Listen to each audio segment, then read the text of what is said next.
Hello everyone, आप देख रहे हैं मैथ्स विद राकेश छोकर। दोस्तों, आज मैं आपको कराने वाला हूं एक प्रीवियस ईयर के मैथ का सेक्शन। ये आपका प्रीवियस ईयर है राजस्थान ग्रेड 3 लेवल 2 का, जो मैथ साइंस का आपका पेपर होता है। ये आपको पता है, ये रीट मेन की तरह है। इसके बाद आपकी जॉब लग जाने वाली है। तो यहाँ पर एक एक नंबर मैटर करता है आपका। अगर आप मैथ साइंस के टीचर बनना चाहते हैं तो आपको पता होगा आपका मैथ और साइंस दोनों 60-60 नंबर के आते हैं। तो यहाँ पर मैं सिर्फ मैथ की बात कर रहा हूँ। मेरा चैनल डेडिकेटेडली मैथ की तैयारी कराता है। आप किसी भी टीचिंग एग्जाम की तैयारी कर रहे हो तो इस YouTube चैनल से आप मैथ की तैयारी कर सकते हैं। तो यहाँ पर मैं आपको 25 फरवरी 2023 का जो शिफ्ट 2 का पेपर हुआ था ग्रेड 3 लेवल 2 का, उसका मैथ का सेक्शन आपको पढ़ाने वाला हूँ। साथ में एक चीज और बता दूं, आपको पता है राजस्थान में ग्रेड 1, ग्रेड 2 और ग्रेड 3 तीनों की वैकेंसियां आ गई हैं। अगर आप ग्रेड 3 के लेवल 2 के मैथ के टीचर बनना चाहते हैं तो उसकी मैंने एक छोटा सा बैच भी बनाया है, सारथी बैच। इस बैच में जो आपका ग्रेड 3 का कंप्लीट सिलेबस है लेवल 2 का, वो मैं कराऊंगा और वो कंप्लीट सिलेबस एक बार मैं डिस्कस भी करूंगा। इसका प्राइस आपका फिलहाल 1200 है। इसकी पहली क्लास 7 अगस्त से स्टार्ट होगी। ऐप पर आपको कोर्स फिलहाल दिखेगा, लाइव दिखेगा। अगर आप इस कोर्स को परचेज करना चाहते हैं तो 7 अगस्त तक इसका प्राइस 1000 रहेगा। इस कोर्स में क्या क्या मिलेगा वो वीडियो के लास्ट में बात करेंगे। चलिए अपने क्वेश्चन शुरू करते हैं। सबसे पहला क्वेश्चन है कि इफ x रेशो y 3:2 है then the ratio of this value. इस वैल्यू का आपको रेशियो निकालना है। आपने ये बात ध्यान रखनी है, अगर रेशियो में वैल्यू दे रखी है तो डायरेक्ट हम यूनिट मान लेते हैं कि x की वैल्यू 3 यूनिट है, y की वैल्यू 2 यूनिट है और वो यहाँ पर वैल्यू रख देते हैं। ऐसा हम कब कर सकते हैं? जब यहाँ पर इस न्यूमरेटर में और डिनोमिनेटर में जो आपके x और y हैं, जो वेरिएबल हैं, उनकी डिग्री अगर बराबर हो, कहने का मतलब यहाँ पर भी इनकी पावर 2-2 है और यहाँ पर भी इनकी पावर 2-2 है। अगर डिग्री सेम है तो मैं डायरेक्टली x की जगह 3 रख सकता हूँ और y की जगह 2 रख सकता हूँ। बस वो रख दीजिए, आपका आंसर आ जाएगा। x की जगह रखना है मैंने 3, y की जगह रखना है 2। ठीक है, उनका स्केयर है तो इनका स्केयर कर देंगे। जैसे कि x की वैल्यू मेरी 3 है, 3 का स्केयर 9, 9 दूनी 18। y की वैल्यू मेरी 2 है, 2 का स्केयर 4, 4 3 12। आपका x की वैल्यू मेरी 3 है, 3 का स्केयर 9, 9 3 27।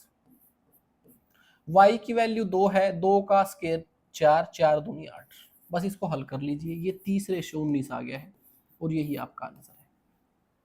ठीक है, आपके एग्जाम में क्वेश्चन टफ नहीं आते हैं, थोड़े कंसेप्चुअल क्वेश्चन आते हैं और बहुत ईजी होते हैं। पहला जो क्वेश्चन मैंने बताया था आपका, उसको आप रेशियो एंड प्रोपोर्शन में डाल सकते हैं। ये क्वेश्चन आपका सिंप्लीफिकेशन या नंबर सिस्टम के अंदर रहेगा। आपने इसकी वैल्यू निकालनी है। इस प्रकार का कोई भी क्वेश्चन आपके सामने आता है तो आप देखेंगे जो सबसे लास्ट वाली वैल्यू है वो एक परफेक्ट स्क्वायर नंबर मिलेगी, आपको पूर्ण वर्ग संख्या मिलेगी। और ये जो पूर्ण वर्ग संख्या है ये किसका स्क्वायर है, बस आपको ये पता होना चाहिए। तो ये रूट से बाहर आ जाएगी। 49 जो है वो 7 का वर्ग है, तो इस रूट से बाहर 7 आ जाएगा। ठीक है, अब यहां पर ये समझ लीजिए इसकी जगह 7 लिखा हुआ है और 7 के ऊपर कोई रूट नहीं है, तो 7 इसमें जुड़ जाएगा। 29 और 7 हो जाएंगे आपके 36। अब यहां तक ये वैल्यू आ गई है आपकी 36 और उसके ऊपर रूट लगा हुआ है। 7 और 29 को जोड़ा तो 36 और इसके ऊपर रूट लगा हुआ है।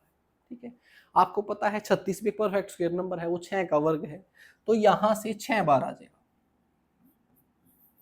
और ये 6 यहां तक की वैल्यू है आपकी इसकी। तो यहां पर 6 लिखा हुआ है और 19 ये है, तो 19 और 6 25। तो ये वैल्यू 25 हो गई है। यहां पर आपका 6 था, ये 19, दोनों जुड़े 25 हो गया है और 25 भी आपका एक परफेक्ट स्क्वायर नंबर है और इसके बाद आ जाएगा आपका 5। तो यहां तक मैंने हल कर दिया है और रिजल्ट आपका 5 आ गया है। वो 11 में जुड़ेगा और 11 में जुड़ के 16 हो जाएगा और इसके ऊपर रूट लगा हुआ है।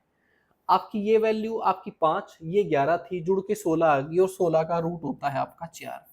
मैंने यहां तक हल कर दिया इस तक और इसकी वैल्यू आपकी 4 और 5 9 आ गई है और 9 के ऊपर रूट लगा हुआ है और 9 के ऊपर रूट लगा हुआ है तो रूट हटाओगे, ये परफेक्ट स्क्वायर नंबर है, 3 का स्क्वायर है और आपका आंसर आ गया 3। ठीक है जी, इसी तरीके से इस प्रकार के क्वेश्चन को करते हैं। क्वेश्चन बिल्कुल ईजी था। फैक्टर ऑफ द पोलिनोमियल्स, ये आपका एक चैप्टर होता है पोलिनोमियल्स, जिसको हम बहुपद बोलते हैं। उसका क्वेश्चन है, आपसे गुणनखंड पूछे हैं इस पोलिनोमियल के, इस बहुपद के गुणनखंड पूछे हैं, फैक्टर पूछे हैं। कैसे निकाल सकते हैं? सबसे पहले आपको ये पोलिनोमियल जो है, ये बहुपद जो है, कैटेगराइज करना पड़ेगा। ये कौन सा है? ये क्वाड्रेटिक पोलिनोमियल है, द्विघात बहुपद है। द्विघात बहुपद कैसे पता चला? आपके इस बहुपद में, इस पोलिनोमियल में वेरिएबल है x, उसकी हाईएस्ट डिग्री अगर 2 है, अगर उसकी हाईएस्ट पावर 2 है तो इसका मतलब वो क्वाड्रेटिक पोलिनोमियल है। अगर वो क्वाड्रेटिक पोलिनोमियल है, द्विघात बहुपद है, तो आप उसके फैक्टर कर सकते हो मिडिल टर्म को स्प्लिट करके। आपकी जो बीच वाली टर्म है उसको स्प्लिट करके आप उसके गुणनखंड कर सकते हो, फैक्टर कर सकते हो। आइए देखते हैं कैसे करते हैं। आपने क्या करना है, आपकी मिडिल टर्म है 5 प्लस का, इस मिडिल टर्म को 2 नंबर में तोड़ना है, जिनको जोड़ूं तो 5 रहे, लेकिन अगर गुणा कर दूं तो a और c के मल्टीपल के बराबर आ जाए। इन दोनों को आपस में गुणा किया, 4 दूनी 8, √3 पूरा 3, तो 8 दिया 24, और ये प्लस का है ये माइनस का है तो -24 आ गया है। थोड़ा और डिटेल से बताऊं तो क्वाड्रेटिक पोलिनोमियल जो होता है उसकी जनरल फॉर्म ax की 2 प्लस bx प्लस c होती है। ठीक है, अगर ये वैल्यू उसके नीचे लिखूं तो 4√3 x की 2 प्लस 5x और माइनस में 2√3 ये दे रखा है। तो अगर मिडिल टर्म को स्प्लिट करके आपको फैक्टराइजेशन करना है इसका, तो मिडिल टर्म है मेरी 5x, 5x में सिर्फ 5 लिया मैंने, b की वैल्यू ली। आपने b को 2 टुकड़ों में तोड़ना है, और जब आप उन 2 टुकड़ों को तोड़ो उनका मल्टीपल जो है वो a और c के मल्टीपल के बराबर होना चाहिए। a और c का मैंने मल्टीपल किया और वो आ गया -24। तो डायरेक्टली आपने ऐसे 2 नंबर सोचने हैं जिनको जोड़ूं तो +5 आ जाए और गुणा करूं तो 24 आ जाए। लगभग ऐसे नंबर बहुत इजीली मिल जाते हैं, जैसे कि 8 3 24 नंबर हो गए हैं आपके 8 और 3। अगर मैं इनको जोड़ूं 5 कैसे आएगा, प्लस का 5 कैसे आएगा, अगर मैं 3 माइनस का ले लूं, अगर मैं 3 माइनस का ले लूं तो 8 और 3 इन दोनों को जोड़ूंगा तो प्लस का 5 आएगा, और इन दोनों को मल्टीपल करूंगा तो माइनस का 24 आएगा। तो वो 2 नंबर मैंने खोज लिए। तो मैंने क्या करना है, इस मिडिल टर्म को स्प्लिट कर देना है, इसको लिख देना है 8x माइनस 3x। क्या कोई फर्क पड़ेगा भाई, ये तो 5x था ना। अगर मैं इसको 8x माइनस 3x लिखूंगा तो ये जुड़ के तो 5x ही आएगा। तो मैंने मिडिल टर्म को स्प्लिट कर दिया, इसी को बोलते हैं मिडिल टर्म स्प्लिटिंग मेथड। अब इसके आगे वाली वैल्यू एज इट इज लिख दी मैंने, पिछले वाली वैल्यू भी एज इट इज लिख दी। ठीक है, आपको समझाने के लिए डिटेल से बता रहा हूं, इसका मेथड बड़ा मत समझ लेना, बच्चों को बहुत बड़ा भ्रम हो जाता है। जैसे ही मैं 4 लाइनें लिखता हूं कि सर इतना बड़ा तरीका होगा, नहीं, मैं हर छोटी चीज आपको समझाने की कोशिश कर रहा हूं। अदरवाइज मैं इसको 2 लाइन में भी निकाल सकता हूं, तरीका यही रहेगा, बस कुछ स्टेप कट जाएंगे, लेकिन तब आपको समझ नहीं आएगा। उसके बाद आपने 2-2 के ग्रुप बनाकर कॉमन ले लेना है। यहां से कॉमन आ रहा है मेरा 4 और x, तो यहां से 4 आ गया और x आ गया, तो √3x बच गया। 4x से इसको भाग किया तो 2 आ गया। अगर यहाँ पर माइनस है तो पहले माइनस कॉमन लेनी पड़ेगी। दोनों में मुझे एक ही चीज कॉमन नजर आ रही है, वो है √3। अब 3 में से √3 बार ले लिया तो √3 अंदर बचेगा, √3x as it is. Minus common आ गई थी तो प्लस बचेगा, √3 बार आ गया तो 2 बचा। आपने जैसे ही कॉमन लिया तो आप एक चीज नोट करेंगे, ये भी दोनों में कॉमन आ गया है, इसको भी बार कॉमन ले लिया। √3x प्लस में 2 कॉमन लिया, ये यहां से कॉमन ले लिया तो यहां पर 4x बच गया, यहां से कॉमन ले लिया तो √3 बच गया। ये आपने इसका फैक्टराइजेशन कर दिया। ठीक है, और बहुत तरीके हो सकते थे, लेकिन सबसे आसान तरीका मैंने आपको बताया है। इसमें से इसको मैच कर लो, कौन सा ऑप्शन मैच कर रहा है, यही ऑप्शन मैच कर रहा है, ये इसके गुणनखंड है या फिर इसका फैक्टराइजेशन हमने कर दिया। और भी तरीके हो सकते थे, वो हम पॉलिनोमियल में पढ़ेंगे, फिलहाल यहीं से काम चलाइए। ये आपका ज्योमेट्री का क्वेश्चन है, एक डायरेक्टली एक थ्योरम पर एक ही छोटी ही चीज पर बेस्ड है, उसको मैं डायरेक्ट बताकर आंसर बता सकता हूं, लेकिन एक छोटी ही चीज बताने की कोशिश करूंगा आपको। यहाँ इन द एडजॉइनिंग फिगर, इस फिगर में PS is the bisector of angle QPR। जो आपका PS साइड है ना, ये वाली भुजा है, ये QPR जो आपका ये पूरा एंगल है, इसका बाइसेक्टर है। वो ये कह रहा है कि ये जो PS भुजा है ना, ये एंगल QPR का अर्धक है, इसको आधा करता है इस एंगल को।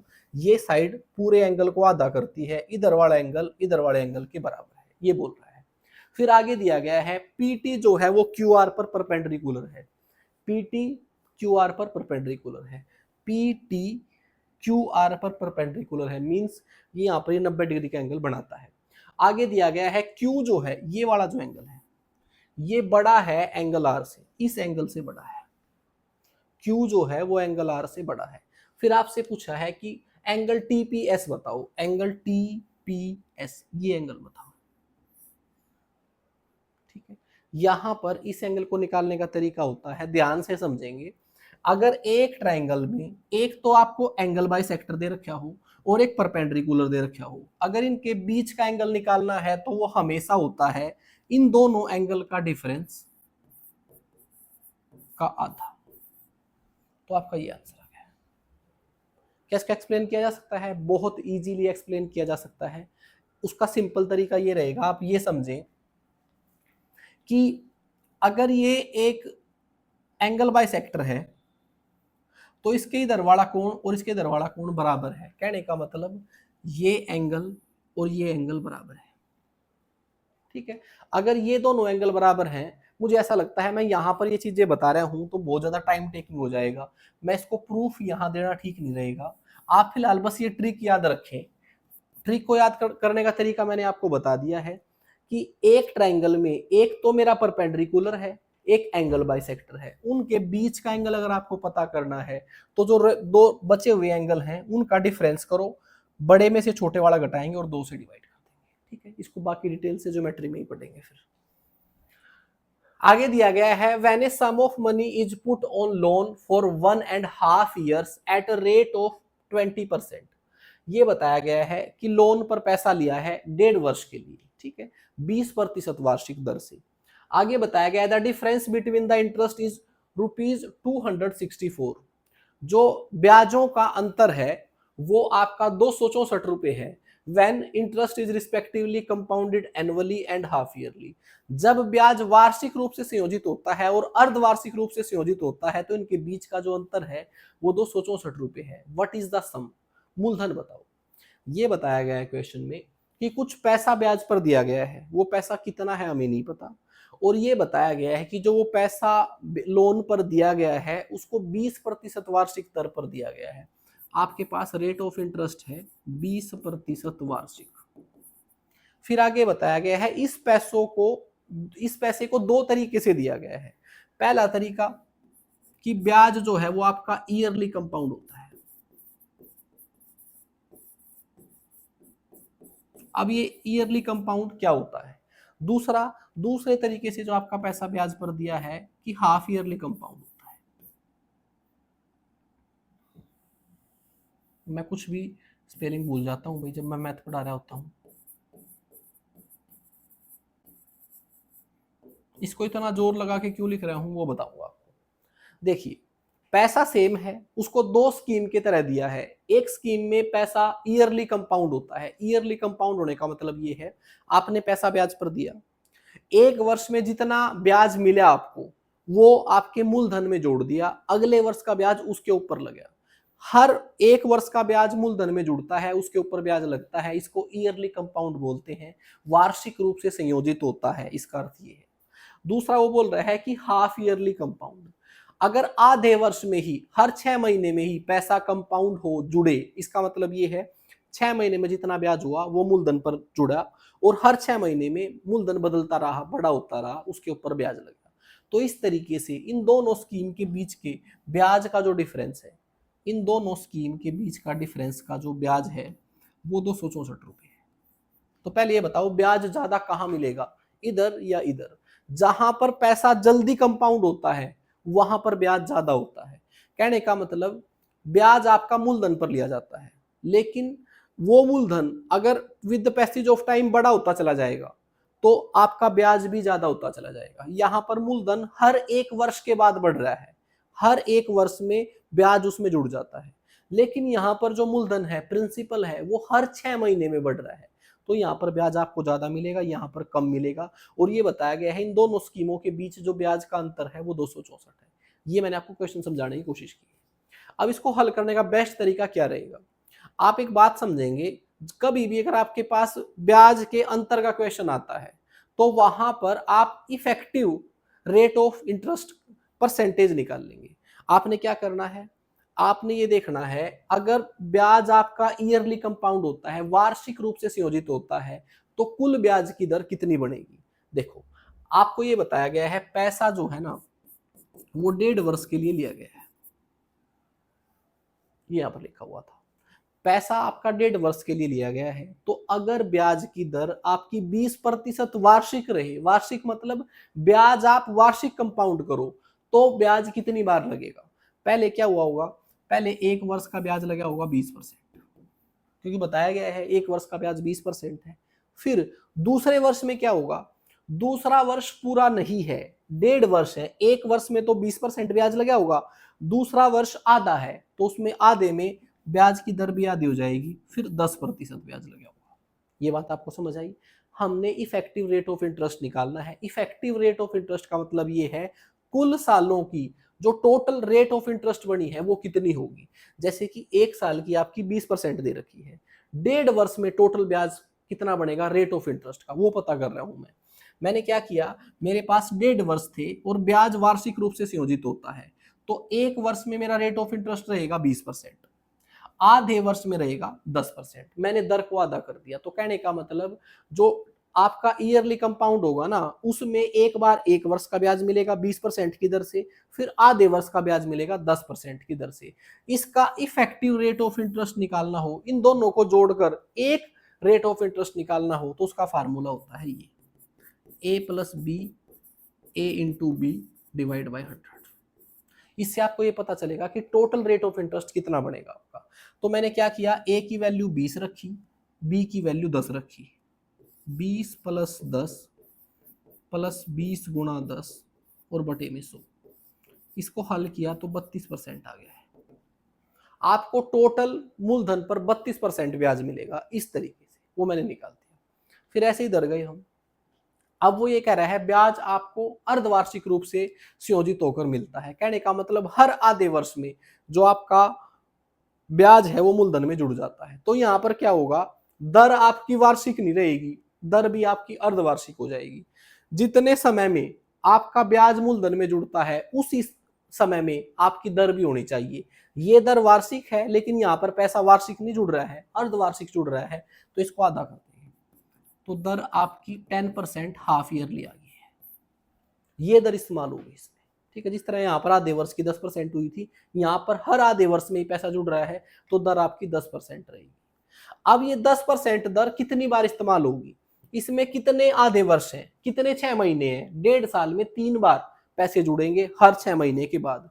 तो एक बार 10% दर लगेगी, फिर अगली बार फिर 10% लगेगी और अगली बार फिर 10% लगेगी। उसी तरीके से सिंपली आपको समझ आया होगा, कुछ नहीं किया मैंने।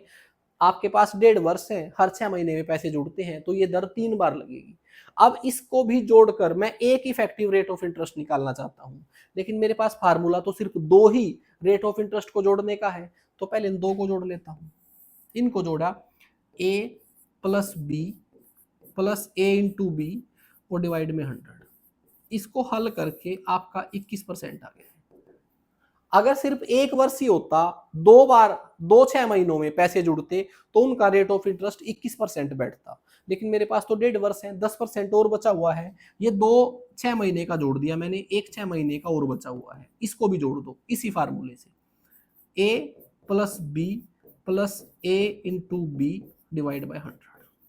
इसको हल करेंगे तो 33.1% आ जाएगा। मैंने इफेक्टिव रेट ऑफ इंटरेस्ट निकाल लिया। आपका 1.5 वर्ष का अगर वार्षिक रूप से संयोजित होता है तो 32% है, अगर अर्धवार्षिक रूप से संयोजित होता है तो 33.1% है। अगर मैं देखता हूं परसेंटेज में क्या चेंज आया है, परसेंटेज में चेंज आया है 1.1% का, और ये जो रेट ऑफ इंटरेस्ट में चेंज आया है ना, यही इस ब्याज के बराबर रहेगा, क्योंकि रेट ऑफ इंटरेस्ट यहाँ पर ज्यादा आ गया है, यहाँ पर कम आ गया है, जो डिफरेंस है ना यही इस ब्याज के बराबर है। तो मैं लिखूंगा कि मेरा 1.1% जो है वो 264 रुपए के बराबर है। 1% बराबर होगा, क्या होगा, एक तो ये 11 डिवाइड में चला जाएगा, और इस 11 में पॉइंट लग रहा था, उसका इसके डिवाइड में 10 करूंगा, वो 10 ऊपर चला जाएगा। इसको हल किया, 11 दूनी 22, 11 चौक 44, तो 240 आ गया है। अगर मूलधन निकालना है तो 100% की वैल्यू निकालनी पड़ेगी, तो 100% की वैल्यू निकाल ली, 24,000 आ गई है, और ये आपका आंसर है। देखिए अच्छा क्वेश्चन था, तो मैंने बहुत डिटेल से आपको बताने की कोशिश की ताकि चीजें आपको बेहतर समझ आए, और इस तरीके से क्वेश्चन को समझाने में मुझे ऐसा लगता है इस टाइप का कोई भी क्वेश्चन आएगा तो आप डेफिनेटली कर लेंगे। The present value of a laptop is 6561। आगे दिया गया है if its value decreases every year by 10%। आपको ये बताया गया है कि वर्तमान मूल्य जो है एक लैपटॉप का वो 6561 रुपए है और इसका मूल्य हर वर्ष 10% से घट जाता है। Then its value before 3 years, 3 साल पहले इसकी कीमत क्या थी। इस प्रकार का कोई भी क्वेश्चन आएगा, इसको हम सक्सेसिव इंक्रीज और सक्सेसिव डिक्रीज के हिस्से में डालते हैं। सक्सेसिव मतलब लगातार बढ़ोतरी या घटोतरी। इसको हम क्वेश्चन को कैसे हल करेंगे, देखिए एक बात आप हमेशा ध्यान रखेंगे, जो इसमें जिस परसेंटेज से चीज डिक्रीज हो रही है या इंक्रीज हो रही है बस उसको ले लो, वो है आपका 10%। 10% से उसकी वैल्यू डिक्रीज हो रही है, कम हो रही है, तो इसको मैंने माइनस का ले लिया। इसकी आप फ्रैक्शन बढ़ा लें, अगर मैं इसकी फ्रैक्शन बढ़ाऊंगा ना तो ये 1/10 आएगा। इसकी फ्रैक्शन कैसे बनेगी, इसके डिवाइड में 100 कर दिया। अब इस फ्रैक्शन से आप क्या समझेंगे, अगर ये 10% की आपने फ्रैक्शन बनाई है तो इसमें निचले वाला आपका ओरिजिनल पार्ट होता है, मूल भाग होता है, और ऊपर वाला परसेंटेज रिजल्ट होता है। अब ये क्या चीज है, आप ऐसे समझें, अगर मैं एक ही वर्ष की बात करता हूं, मैं सिर्फ एक वर्ष की बात करूं तो मैं ऐसे बोल सकता हूं कि अगर लैपटॉप का प्राइस 10 यूनिट है, अगर लैपटॉप का प्राइस 10 यूनिट है और 10 यूनिट का मैं 10% निकाल लूं तो 1 आएगा। अगर लैपटॉप का प्राइस 10 यूनिट है और 10 यूनिट का 10% निकाल लूं तो 1 आएगा। इट मीन्स मैं ये बोल सकता हूं कि अगर लैपटॉप का प्राइस मैंने 10 यूनिट माना है तो उसका 10% 1 होगा, इसका मतलब हर वर्ष वो 1 यूनिट कम होगा। हर वर्ष 10% घट रहा है ना प्राइस, तो हर वर्ष 1 यूनिट कम होगा। तो मैं ऐसे बोल सकता हूं कि अब अगर प्राइस साल के स्टार्टिंग में 10 यूनिट है तो साल के अंत में 10% घट के 9 हो जाएगा। भाई इसको ऊपर माइनस कर दिया, ठीक है, क्यों माइनस किया, क्योंकि 10 का 10% 1 आ रहा है, इसका मतलब 1 यूनिट की कमी होगी है और उसके बाद उसका प्राइस हो गया है 9। इसको हम मल्टीप्लाइंग फैक्टर बोलते हैं। किसी भी परसेंटेज का इंक्रीज और डिक्रीज का ये मल्टीप्लाइंग फैक्टर होता है। मल्टीप्लाइंग फैक्टर का मतलब क्या, इसका मतलब ये, अगर स्टार्टिंग में वैल्यू थी 10 तो वो परसेंटेज चेंज आने के बाद वो 9 होगी है। इसको मैं ऐसे बोल सकता हूं, ये मेरी इनिशियल वैल्यू थी और ये मेरी फाइनल वैल्यू होगी, इनिशियल क्वांटिटी फाइनल क्वांटिटी। ऐसा एक वर्ष के लिए है।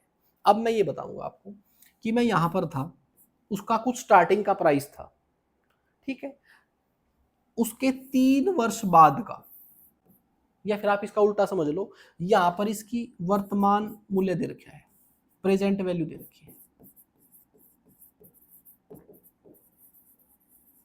जो कि 6561 है। आपसे 3 साल पहले की पूछी है, 1 साल, 2 साल और 3 साल, 3 साल पहले की कीमत पूछी है। आप ये बताओ, अगर प्रेजेंट कीमत 6561 है तो 3 साल पहले कीमत ज्यादा रही होगी। भाई ये कीमत ज्यादा रही होगी, क्यों, क्योंकि हर साल 10% घटी है। तो मैं ऐसे समझूंगा, 3 साल पहले उसकी कुछ कीमत थी, उसमें कीमत में आपकी कमी आ गई, कितने परसेंट की आई, 10% की आई। अगर मैं फ्रैक्शन में पूछूं कितनी कमी आई तो 9/10 की आई। 9/10 की मतलब इस 10% की कमी को मैं फ्रैक्शन में लिख सकता हूं 9/10। कहने का मतलब कीमत 10 थी, उससे 9 हो गई है। फिर यहां पर जो कीमत थी वो फिर 1 साल बाद 10% घट गई, तो उसकी भी फ्रैक्शन रहेगी मेरी 9/10। जो इस साल के बाद कीमत आई वो भी 10% कम होगी और 10% का मल्टीप्लाइंग फैक्टर रहेगा 9/10। ठीक होगी बात। अब आप इसमें एक तरीका सीखेंगे, यहां से अगर वहां तक जाना है, बीच में जो भी मल्टीप्लाइंग फैक्टर आए हैं उनको मल्टीपल कर दो बस। मैंने इसकी वैल्यू x मान ली 1 मिनट के लिए। यहां से अगर 1 वर्ष बाद की वैल्यू निकालनी है तो इसको गुणा करेंगे, ये वैल्यू आ जाएगी। अगर इस पूरे के साथ इसको गुणा करेंगे तो ये वैल्यू आ जाएगी आपकी। अगर इस पूरे के साथ इसको गुणा करेंगे तो ये वैल्यू आ जाएगी आपकी। बस मल्टीप्लाइंग फैक्टर यहां पर रखा, अगर इनको सभी को गुणा करेंगे तो ये आ जाएगा। बस ये स्टार्टिंग की वैल्यू को x मान लिया और लास्ट वाली वैल्यू आपकी दे रखी थी, तो x का मान आपका आसान से आ जाएगा। कर दीजिए हल। 9 से इसको काट दिया, 9 7 63, 2 9 2 18, 9 9 81। 9 से फिर काट दिया इसको, 9 8 72, 9 1 9, फिर 9 से काट दिया, 9 बच गया। ऊपर वालों से काटा तो उधर 9 बच गया है, ये 1000 उधर जाके गुना हो गया, तो x की वैल्यू 9000 आ गई है। एक चीज बता दूं मैं आपको जादू भी दिखा सकता हूं जिसको देखकर आप इंप्रेस हो जाते हो। एक छोटा सा तरीका यहाँ पर जिससे क्वेश्चन तुरंत हल हो गया और आपको ऐसा लगा कि टीचर ने तो कमाल कर दिया, ऐसे ही तरीके हमें भी सिखा देगा ये, एग्जाम में काम नहीं आते वो। मैं आपको वो तरीका बताऊंगा जो यूनिवर्सल है और आपको काम आए। मैंने एक तरीका सिखाया है परसेंटेज इंक्रीज और डिक्रीज का, सक्सेसिव इंक्रीज और डिक्रीज का क्वेश्चन है ये। चाहे ये जनसंख्या वाला क्वेश्चन आए, चाहे आपका इस तरीके से कोई किसी भी वैल्यू में ह्रास हुआ है या बढ़ा हुआ है, आप इस तरीके से कोई भी क्वेश्चन निकाल सकते हैं। Which one of the following is not a real number, इनमें से कौन सी वास्तविक संख्या नहीं है? सिंपली बताऊं तो ये है, लेकिन थोड़ा सा एक्सप्लेन करने की जरूरत है। देखिए, पूरा नंबर ट्री मैंने पढ़ा रखा है, रियल नंबर मैंने यूट्यूब पे पढ़ा रखा है, कंप्लीट टॉपिक, आप इसको एक बार के लिए पढ़ सकते हैं, ये आपको बहुत हेल्प करेगा। रियल नंबर आपका 9th क्लास का टॉपिक एनसीईआरटी में है, वहीं से पूछा जाता है 9th और 10th से। ये बोल रहा है कि इनमें से कौन सा रियल नंबर नहीं है, वास्तविक संख्या नहीं है। पहले आपको रियल नंबर का छोटा सा बाइफर्केशन पता होना चाहिए। रियल नंबर कौन से होते हैं? रियल नंबर वो होते हैं जिसमें वास्तविक और,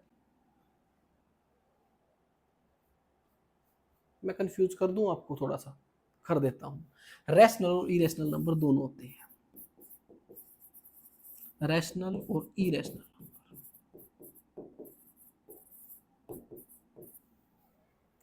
आपका रियल नंबर, वास्तविक संख्याएं वो सभी संख्याएं होती हैं जिसके दो पार्ट हैं आगे, एक रैशनल नंबर, दूसरा इरेशनल नंबर।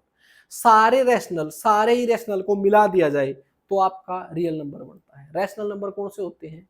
रैशनल नंबर वो सारी संख्याएं जिनको आप p बाई क्यू की फॉर्म में लिख सकते हो, जहां पर p और q दोनों इंटीजर हैं और q नॉट इक्वल टू 0 है।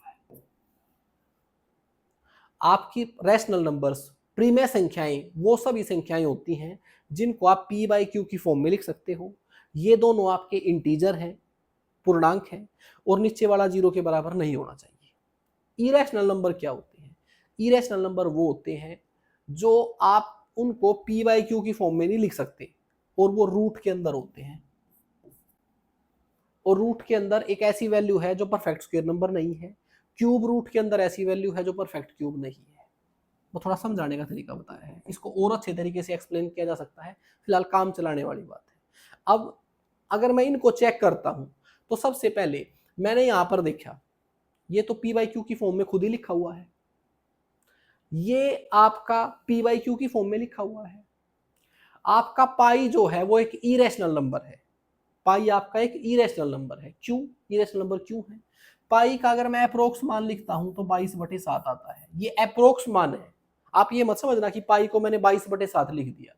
अगर मैं इसका डेसिमल एक्सपेंशन देखूं तो 3.1457, आगे ऐसे ही नंबर चलते रहेंगे, एक नंबर कभी खत्म नहीं होंगे। अगर डेसिमल के बाद कोई भी एक्सपेंशन आपका टर्मिनेट नहीं होता, खत्म नहीं होता, और ना ही सेम नंबर रिपीट होता, उन्हीं को हम बोलते हैं इरेशनल नंबर। ऐसे डेसिमल एक्सपेंशन जो ना तो टर्मिनेट होते ना रिपीट होते, non terminating non repeating, Hindi में बताऊं, ना तो वो समाप्त होते और ना ही उनमें पुनरावृत्ति होती, तो उन्हीं को हम इरेशनल नंबर बोलते हैं। तो ये आपका एक इरेशनल नंबर है। तो फिर ये नंबर कैसा है? ये आपका एक इमेजिनरी नंबर है। इमेजिनरी मतलब काल्पनिक संख्या है। ये काल्पनिक संख्या क्यों है? इसको आप हल नहीं कर सकते। रूट के अंदर माइनस वाली वैल्यू को हम हल नहीं कर सकते, एटलीस्ट 10th क्लास तक हमने हल करना नहीं सीखा। आगे हमने इस इमेजिनरी नंबर को आयोटा से हल किया, लेकिन इसको हम कैटेगरी में रखते हैं इमेजिनरी नंबर, काल्पनिक संख्या। तो इसका मतलब ये जो काल्पनिक संख्या है ये वास्तविक संख्या में नहीं आती, और यही आपका आंसर है। ठीक है, चलिए आगे चलते हैं।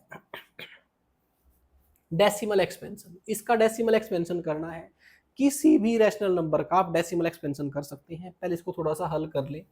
इसका एलसीएम लिया 6 आ गया है, 3 एकम 3, 2 एकम 2, इनको जोड़ा तो 5/6 आ गया है।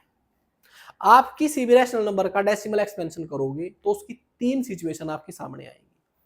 किसी भी रैशनल नंबर का, किसी भी प्रिमेय संख्या का जब आप डेसिमल एक्सपेंशन करोगे तो 3 सिचुएशन आपके सामने आएंगी।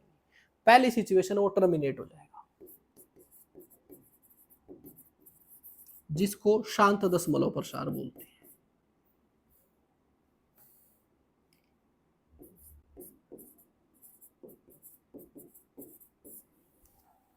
टर्मिनेट का मतलब क्या हुआ, मैं 6 से 5 को भाग करूंगा और कुछ दशमलव के बाद वो पूरा पूरा डिवाइड हो जाएगा, ठीक है, उसको बोलते हैं टर्मिनेटिंग या शांत दशमलव प्रसार।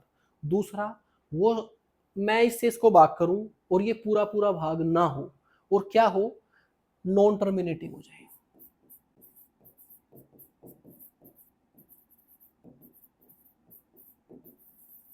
अगर ये नॉन टर्मिनेटिंग होगा तो ये रिपीटिंग होगा, ध्यान रखेंगे। कहने का मतलब, अगर मैं 6 से 5 को भाग करूं और ये पूरा भाग ना हो, तो भाग ना हो तो कोई बात नहीं, लेकिन कुछ समय के बाद सेम भागफल आना शुरू हो जाएगा, सेम नंबर रिपीट होना शुरू हो जाएगा। तो तीसरी सिचुएशन इसमें होगी, अगर मैं इसको इरेशनल नंबर मान लूं। रैशनल नंबर की दो ही सिचुएशन होंगी, या तो वो टर्मिनेट हो जाएगा या आपका वो टर्मिनेट नहीं होगा, और नहीं होगा तो उसमें एक ही नंबर रिपीट होने लग जाएगा, ठीक है।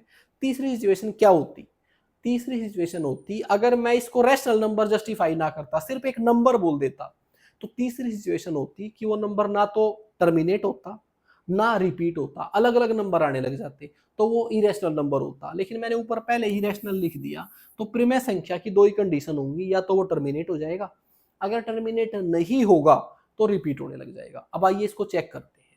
मैंने इसको चेक किया, 5 को 6 से भाग किया, ठीक है। ये जो मैं जिस तरीके से बता रहा हूं ना, आपको इसी तरीके से समझना पड़ेगा। मैं डायरेक्टली इसको डिवाइड करके आंसर बता सकता था, आपको ये पूरी गाथा बताने की जरूरत नहीं थी, लेकिन जब आपको किसी चीज का बेसिक पता ही नहीं होगा, आप उसको हल नहीं कर सकते। मैंने 6 से 5 को भाग किया, आपको पता है ये डिवाइड नहीं होगा, तो उसके नाम का जीरो लगा के डेसिमल लगा दिया, उसके नाम की जीरो उतार ली। 6 8 48, 2 आ गया है, डेसिमल लगा रखा है तो हर बार जीरो लगेगी। 6 3 18, डेसिमल लगा रखा है तो हर बार जीरो लगेगी। मैं देख रहा हूं हर बार रिमाइंडर सेम आ रहा है और उसी नंबर पर टेबल चलने लगी है, और ये हर बार ऐसे ही होता रहेगा, ये इनफाइनाइटली ऐसे ही चलता रहेगा, कभी खत्म नहीं होगा। हर बार रिमाइंडर 2 आएगा, उसके नाम की मैं जीरो लगाऊंगा, 3 पर टेबल चलेगी, ये 3 ऐसे ही आता रहेगा। मैंने बताया था आपको, किसी भी नंबर को आप डिवाइड करोगे, या तो वो पूरा पूरा डिवाइड हो जाएगा, टर्मिनेट हो जाएगा, कुछ डेसिमल के बाद ये यहाँ पर रिमाइंडर जीरो आ जाता तो ये टर्मिनेट हो गया। लेकिन अगर ये टर्मिनेट नहीं होगा तो एक नंबर रिपीट होने लग जाएगा। ये कब टर्मिनेट होगा, शांत दशमलव प्रसार कब होगा, टर्मिनेट तभी होगा अगर डिवाइड में 2 और 5 या फिर इनकी कोई पावर हो। ये बहुत खूबसूरत बात बता रहा हूं मैं आपको, इसको देखते ही मैं बता सकता था कि ये टर्मिनेट होगा या नहीं। अगर इसके डिवाइड में 2 और 5 या फिर इनकी कोई पावर होती, कहने का मतलब डिवाइड में सिर्फ 2 और 5 ही मल्टीपल हो रहे होते, 2 की पावर कितनी भी, 5 की पावर कितनी भी, तो ये टर्मिनेट हो जाता। लेकिन इसमें 2 तो है, लेकिन साथ में एक 3 भी तो है ना, क्योंकि इसमें 2 और 5 के सिवा कोई और नंबर आ गया है, तो इस वजह से ये टर्मिनेट नहीं होगा, फिर ये नॉन टर्मिनेशन वाली कंडीशन में जाएगा, जिसको बोलते हैं नॉन टर्मिनेटिंग रिपीटिंग, जिसको अशांत दशमलव प्रसार बोलते हैं।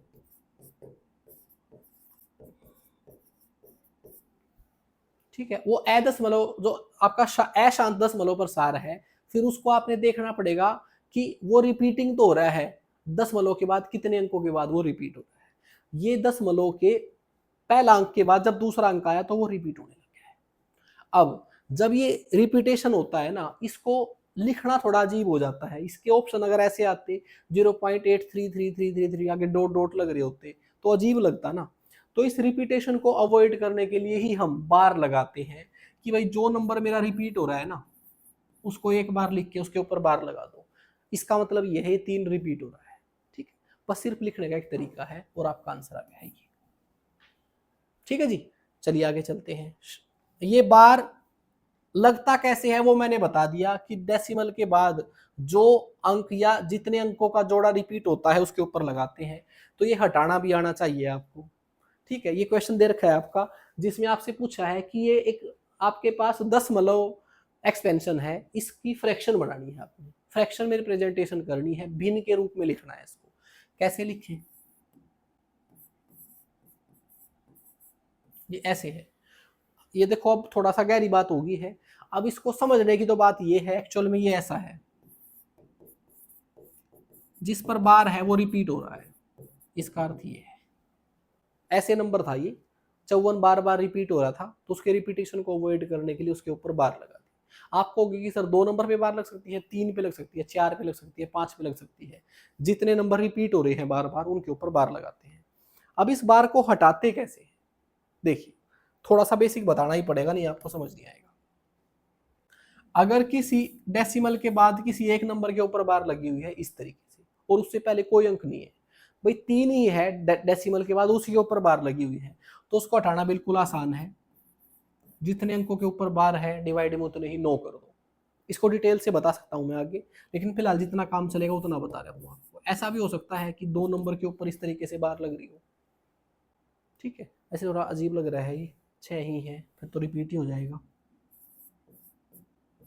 ऐसे है, 10 के बाद 2 अंक हैं, दोनों के ऊपर बार लगी हुई है, तो उनके नाम का डिवाइड में 2 बार 9। अगर ऐसा हो कि 10 के बाद एक अंक तो ऐसा है जिसके ऊपर बार नहीं है, लेकिन उसके बाद जो अंक है उसके ऊपर बार लगी हुई है, तो उसको हटाने का तरीका देखिए क्या होता है। आपने क्या करना है, 10 के बाद जो पूरा नंबर है आपका उसको लिख लो, 83 है। उसमें से वो नंबर घटाओ जिसके ऊपर बार नहीं था, भाई 8 के ऊपर बार नहीं था तो वो 8 घटाओ इसमें से, ठीक हो गया। फिर क्या करना है, फिर डिवाइड में जिसके ऊपर बार है, बार हटाने के लिए डिवाइड में 9, जिसके ऊपर बार नहीं है उसके नाम का 0। ये बात समझ आई आपको। क्या करना है, अगर 10 के बाद जितने अंक है सभी के ऊपर बार नहीं है, तो पहले उस पूरे नंबर को लिखो, उसमें से वो नंबर घटाओ जिसके ऊपर बार नहीं है, डिवाइड में जिसके ऊपर बार है उसके नाम का 9, जिसके ऊपर बार नहीं है उसके नाम का 0। इसको बस हल कर लो। ये आ गया है 13 में से 8 गए 5, 7, 75/90 काटेंगे तो 5/6 आ गया। ये मैंने वही आपका डेसिमल एक्सपेंशन लिया है जो पिछले क्वेश्चन में बताया था। 0.83 के ऊपर बार था, मैंने इसको हटाया, देखो 5/6 ही आ गया है। 5/6 का ही डेसिमल एक्सपेंशन था ये। अब सेम ऐसे ही कंडीशन यहाँ लगेगी, डेसिमल के बाद जितने अंक है सभी के ऊपर बार नहीं है, तो पहले वो पूरा नंबर लिखेंगे, उसमें से वो माइनस करेंगे जिसके ऊपर बार नहीं है, डिवाइड में जिनके ऊपर बार है उनके नाम का 9, जिनके ऊपर बार नहीं है उनके नाम की 0। ठीक है जी, बस हल कर। 1242/99। ठीक है, कितने से भाग कर दें इसको, इसको भाग कर दें 9 से, 9 से कर देते हैं। 9 एकम 9, 9 एकम 9, 9 एकम 9 बच गए हैं 3, 34 हो गया है। 9 3 27, 7 9 8 72, 2 से काट दो 69, 555, 5 2 पंजे 10, 2 पंजे 10 और 0, ये आया है, ये आपका आंसर आ गया। ठीक है जी, समझ आ गया होगा। चलिए आगे चलते हैं। अगला क्वेश्चन है, the mean of the first 7 observations is 18 and mean of the last 7 observation is 20, find the 7th observation if mean of all the 13 observations is 19। आपको ये बताया गया है कि आपके पास 13 ऑब्जर्वेशंस हैं, आंकड़े हैं, और उन 13 आंकड़ों का जो मीन है, एवरेज है, वो 19 दे रखा है। आपके पास इस तरीके से 1 2 3 4 5 6 7 8 9 10 11 12 13, ये 13 आंकड़े दे रखे हैं, 13 ऑब्जर्वेशन है, इनकी जो एवरेज है वो 19 है। ठीक है, फिर ये बताया गया है कि the mean of first 7 observation is 18, पहले 7 आंकड़ों का जो एवरेज है वो 18 है।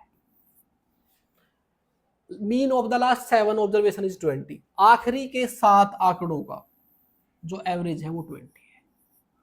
तो आपसे पूछा है कि वो 7वां आंकड़ा निकालिए। एक सिंपल तरीके से बिना किसी ट्रिक के बताऊं तो हमने एवरेज का एक ही फार्मूला पढ़ रखा है। आपके कुछ ऑब्जर्वेशंस दी हुई हैं, कुछ आंकड़े दिए हुए हैं, उनका अगर आपको एवरेज निकालना है तो ऊपर उनको जोड़ लो और जितनी उनकी संख्या है उससे भाग कर दो, ये आपका एवरेज निकलता है। अगर 4 आंकड़े हैं, उनका एवरेज निकालना है, उनको चारों को जोड़ो और 4 से भाग कर दो। इस तरीके से हम एवरेज निकालते हैं। अगर मैं इन सभी आंकड़ों को देखता हूं, ये आंकड़े हैं मेरे 13, सभी ऑब्जर्वेशंस मेरे 13 हैं और उनका एवरेज 19 है, तो कहने का मतलब एवरेज तो 19 है। सब मुझे पता नहीं क्या है, लेकिन मुझे ये पता है ये कितने हैं, ये 13 है, तो इसको इधर ले आया तो इनका मल्टीपल हो गया है। तो मुझे ये पता चला कि ये जो 13 ऑब्जर्वेशंस हैं, इनका जो सम है 13 9 117, 13 एकम 13, 13 और 11 24, 247 सम है इनका। जो टोटल ऑब्जर्वेशंस हैं जिनका एवरेज 19 है, तो इनका सम जो है वो 247 है। और वो सम मैंने कैसे निकाला? वो सम निकाला मैंने, जो एवरेज था ना उसको वो जितने आंकड़े थे उससे गुणा कर दिया। एवरेज आया था मेरा 19 और जितने आंकड़े थे उन दोनों से गुणा कर दिया तो सम आ गया। अब यही तरीका मैं यहां लगाता हूं। अगर मेरे पास ऑब्जर्वेशन 7 है और उनका एवरेज 18 है, अगर मैंने उनका सम निकालना है तो मैं क्या करूंगा, 7 है, 7 आंकड़ों को 18 से गुणा कर दिया, 126 आ गया। तो उन आंकड़ों का योग 126 है। 1 से लेकर 7 तक के आंकड़ों का योग 126 है। सेम ऐसे ही आपके ये भी 7 ऑब्जर्वेशन है, इनका एवरेज 20 है। अगर योग निकालना है तो इसको 7 से गुणा कर दिया, 140 आ गया। ये बात आपको समझ आ गया होगा कि अगर सम निकालना है तो कुछ नहीं करना, जो एवरेज है वो जितने आंकड़े हैं उससे गुणा कर दो, आपका योग आ जाता है। तो अब मुझे एक चीज समझ आई, जो आपके पास 13 ऑब्जर्वेशन है ना, उनका सम है आपका 247। इसमें से 7 ऑब्जर्वेशन का सम है 126 और बाद वाली 7 का है 140। मैंने इन 7 ऑब्जर्वेशंस का और लास्ट वाली 7 ऑब्जर्वेशंस का सम जोड़ लिया और वो आ गया है आपका 266। आप ये बताओ, यहां पर आपका जो योग है वो ज्यादा आया है और यहां पर कम आया है, ऐसा क्यों? ये भी 13 आंकड़े थे, इनका मैंने सम निकाला इतना, इनका अलग से 7 का और अलग से 7 का योग निकाला तो ये ज्यादा आ गया है। ये इसलिए आया है क्योंकि ये जो आपका 7वां आंकड़ा है ना, ये इसमें 2 बार जुड़ गया है। एक बार इन 7 आंकड़ों में जुड़ गया है, एक बार बाद वाले 7 आंकड़ों में जुड़ गया है। अगर वो दोनों पार्ट में जुड़ गया है तो इसका मतलब 2 बार जुड़ गया है और उसकी वजह से ही ये बढ़ गया है। तो इसका मतलब अगर उस मेन सम को इसमें से घटा दूं तो जो यहां से रिजल्ट निकल के आएगा मेरा, ये एक एक्स्ट्रा बार जुड़ा हुआ 7वां आंकड़ा आ गया है। यही पूछा था, ये आपका आंसर है। ये था इसका डिटेल मेथड। मैं एक्चुअल में एवरेज का एक बेसिक कंसेप्ट बताना चाहता था आपको, तो इतनी डिटेल से बताया आपको। इसका सॉल्यूशन क्या हो सकता है? इसका डायरेक्ट सॉल्यूशन होता है, आपने ऐसे देखना है, आपके पास टोटल ऑब्जर्वेशंस थे 13 और उनका एवरेज है 19, इसको लिख लो। फिर आप देखो जो फर्स्ट 7 आपके ऑब्जर्वेशंस हैं उनका एवरेज कितना है, 18। इससे कितना कम है, इससे 1 कम है, तो वो माइनस में लिख दो। ठीक हो गया। फिर मैंने इन ऑब्जर्वेशंस को देखा, इन ऑब्जर्वेशन 7 का एवरेज जो है वो 20 है, इस एवरेज से कितना ज्यादा है, प्लस का 1 ज्यादा है। बस इसको हल कर दो, आंसर 19 आ गया। ये आपस में कट गए, आंसर 19 आ गया। ये कैसे डिटेल से आया है उसके लिए पूरा एवरेज समझना पड़ेगा, ट्रिक तभी समझ आएगी। अब अगर मैं इसको ही बता देता आपको, अच्छा तो बहुत लगता आपको कि सर ने कमाल करके बता दिया, लेकिन पल्ले तो कुछ नहीं पड़ता आपको। इसीलिए मैंने ये ट्रिक बता दिया आपको। ये ट्रिक तब समझ आएगी जब पूरा एवरेज समझ आ जाएगा आपको। ये तरीका एवरग्रीन है। A 2 digit number is 4 time the sum of its digit. वो ये कह रहा है कि कोई 2 अंकों की संख्या है, उसके जो अंकों का योग है ना, a 2 digit number is 4 time the sum of the digits. 2 अंकों की संख्या है, उसके अंकों का योग का 4 गुना वो संख्या है। ठीक है जी। फिर बोला if 18 is added to the number the digit reverse. अगर उस संख्या में 18 जोड़ दिए जाते हैं तो उसके अंक पलट जाते हैं। आगे बोला है द नंबर इज, वो संख्या बताओ। इसको डिटेल मेथड से निकाल सकते हैं, लेकिन इस प्रकार के क्वेश्चन को हम हमेशा ऑप्शन से निकालते हैं। इसमें 2 कंडीशन दी गई है। पहली कंडीशन तो ये दी गई है कि अंकों का योग और संख्या उसका 4 गुना है, अंकों का योग का 4 गुना है संख्या। दूसरी कंडीशन ये है कि 18 जोड़ने से उसके अंक पलट जाते हैं। तो पहले इसमें 18 जोड़ के देखते हैं किसके अंक पलटते हैं। इसमें 18 जोड़ा तो ये 60 हो गया है, अंक तो नहीं पलटे इसके। इसमें 18 जोड़ा तो ये 56 हो गया है मेरे ख्याल से, 66 हो गया है, इसके भी अंक नहीं पलटे। इसमें 18 जोड़ा तो ये 42 हो गया है। देखो इसके अंक पलट गए हैं। पहले तो ये ऑप्शन मेरा आंसर हो सकता है, बस लास्ट वाले को और चेक कर लेता हूं। इसमें 18 जोड़ा तो ये 54 आ रहा है, इसके अंक नहीं पलटे। ऐसा एक ही ऑप्शन है जिसमें 18 जोड़ने से पहले 24 आ रहा था, अब 42 हो गया है, उसके अंक पलट गए हैं, तो ये मेरा आंसर है। अगर ऐसे दो ऑप्शन हो जाते तो फिर मैं क्या करता, फिर एक कंडीशन और दे रखी है वो लगा लेता। अगली कंडीशन ये है, संख्या है मेरी 24, अगर मैं इसके अंकों का योग करूं तो 6 आता है। क्या ये संख्या इसका 4 गुना है? बिल्कुल हाँ, 4 गुना है। तो मैं दूसरी कंडीशन को क्रॉस चेक कर लेता। अगला क्वेश्चन दिया गया है मोड ऑफ द डेटा। आपके पास कुछ ऑब्जर्वेशंस हैं, इनका आपने मोड निकालना है। मोड को हिंदी में बोलते हैं बहुलक, और सबसे ही पता लग रहा है बहुलक का मतलब है जिसकी फ्रीक्वेंसी ज्यादा है, जिस आंकड़े की फ्रीक्वेंसी ज्यादा है, जिसकी आवर्ती ज्यादा है, जो ज्यादा बार आ रहा है वही मेरा मोड होता है। तो इन सभी आंकड़ों में जो सबसे ज्यादा बार आ रहा है वही मेरा मोड है, और सबसे ज्यादा बार मुझे 14 आया हुआ नजर आ रहा है, तो इसका मतलब ये इसका बहुलक है। ठीक है जी। ये आपका डेटा कौन सा है? ये अनग्रुप्ड डेटा है। अनग्रुप्ड मतलब बस ऐसे ही आपको बता रखा है कि एक बार 14 आ गया, एक बार 16 आ गया, एक बार 19 आ गया, कुछ आंकड़े दे रखे हैं, उनका अगर बहुलक पूछा जाता है जो ज्यादा बार है वही आपका आंसर है। The price of diamond is directly proportional to square of its weight. ये बताया गया है कि जो हीरे की कीमत है ना, वो उसके भार के वर्ग के समानुपाती है। दोबारा बोल रहा हूं, हीरे की जो कीमत है, हीरे का जो प्राइस है ना, वो डायरेक्टली प्रोपोर्शन है, समानुपात है, सीधे समानुपात है किसके साथ? उसके वेट के स्क्वायर के। ये बोल रहा है। ठीक है। डायरेक्टली प्रोपोर्शन का मतलब क्या होता है? डायरेक्टली प्रोपोर्शन का मतलब ये है, अगर प्राइस बढ़ेगा तो उसका वेट भी बढ़ जाएगा, अगर उसका वेट बढ़ेगा तो प्राइस बढ़ जाएगा, वेट घटेगा प्राइस घट जाएगा, उसको बोलते हैं डायरेक्टली प्रोपोर्शन, सीधे तौर पर उसका संबंध है उसके साथ। आगे बोला गया है कि a diamond broke into 4 pieces in ratio 1:2:3:4। एक हीरा था, वो टूट गया है 4 टुकड़ों में, और उनके टुकड़ों का जो वजन का रेशियो है वो 1:2:3:4 है। वो टोटल हीरा कितना था? अगर मैं इस रेशियो को जोड़ लूं एक बार के लिए, तो 4 और 3 7 और 2 9 और 1 10 यूनिट का, 10 यूनिट बाहर का आपके पास एक हीरा था, वो टूट गया है 4 टुकड़ों में।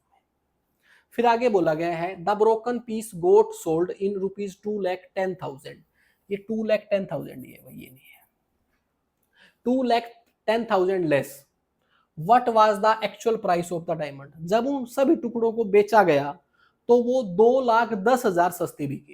टोटल हीरा होता पूरा, उससे 2,10,000 सस्ते बिके। तो आपसे पूछा है कि हीरे की टूटने से पहले कीमत क्या थी।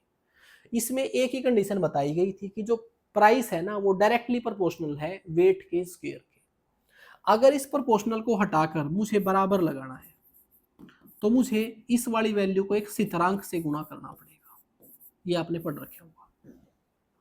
अगर ये प्रोपोर्शनल वाली वैल्यू, ये प्रोपोर्शनल का साइन हटाना है, बराबर लगाना है इसकी जगह, तो जो सेकंड वाली वैल्यू है उसको एक स्थिरांक से गुणा करना होता है, और वो मैंने मान लिया k। अब आप यहां पर इनकी वैल्यू पुट करें और प्राइस निकालें। मैं प्राइस निकाल रहा हूं जब हीरा टूटा हुआ नहीं था, तो उसका वजन कितना था? 10 यूनिट था। तो मैंने वेट रखा है यहां पर 10 यूनिट, 10 का स्क्वायर किया 100 हो गया है, तो 100 के आ गया। मुझे पता चला कि अगर हीरा ना टूटा होता, वो 10 यूनिट बाहर का होता, तो उसका स्क्वायर करते हम और के साथ गुणा कर देते, उसका प्राइस इतना होता। ये था पहले। नाउ प्राइस क्या है? अब मैं ये कहूंगा कि भाई अब तो हर टुकड़े का प्राइस निकालना पड़ेगा। इस टुकड़े का प्राइस कैसे निकलेगा? इसका स्क्वायर होगा।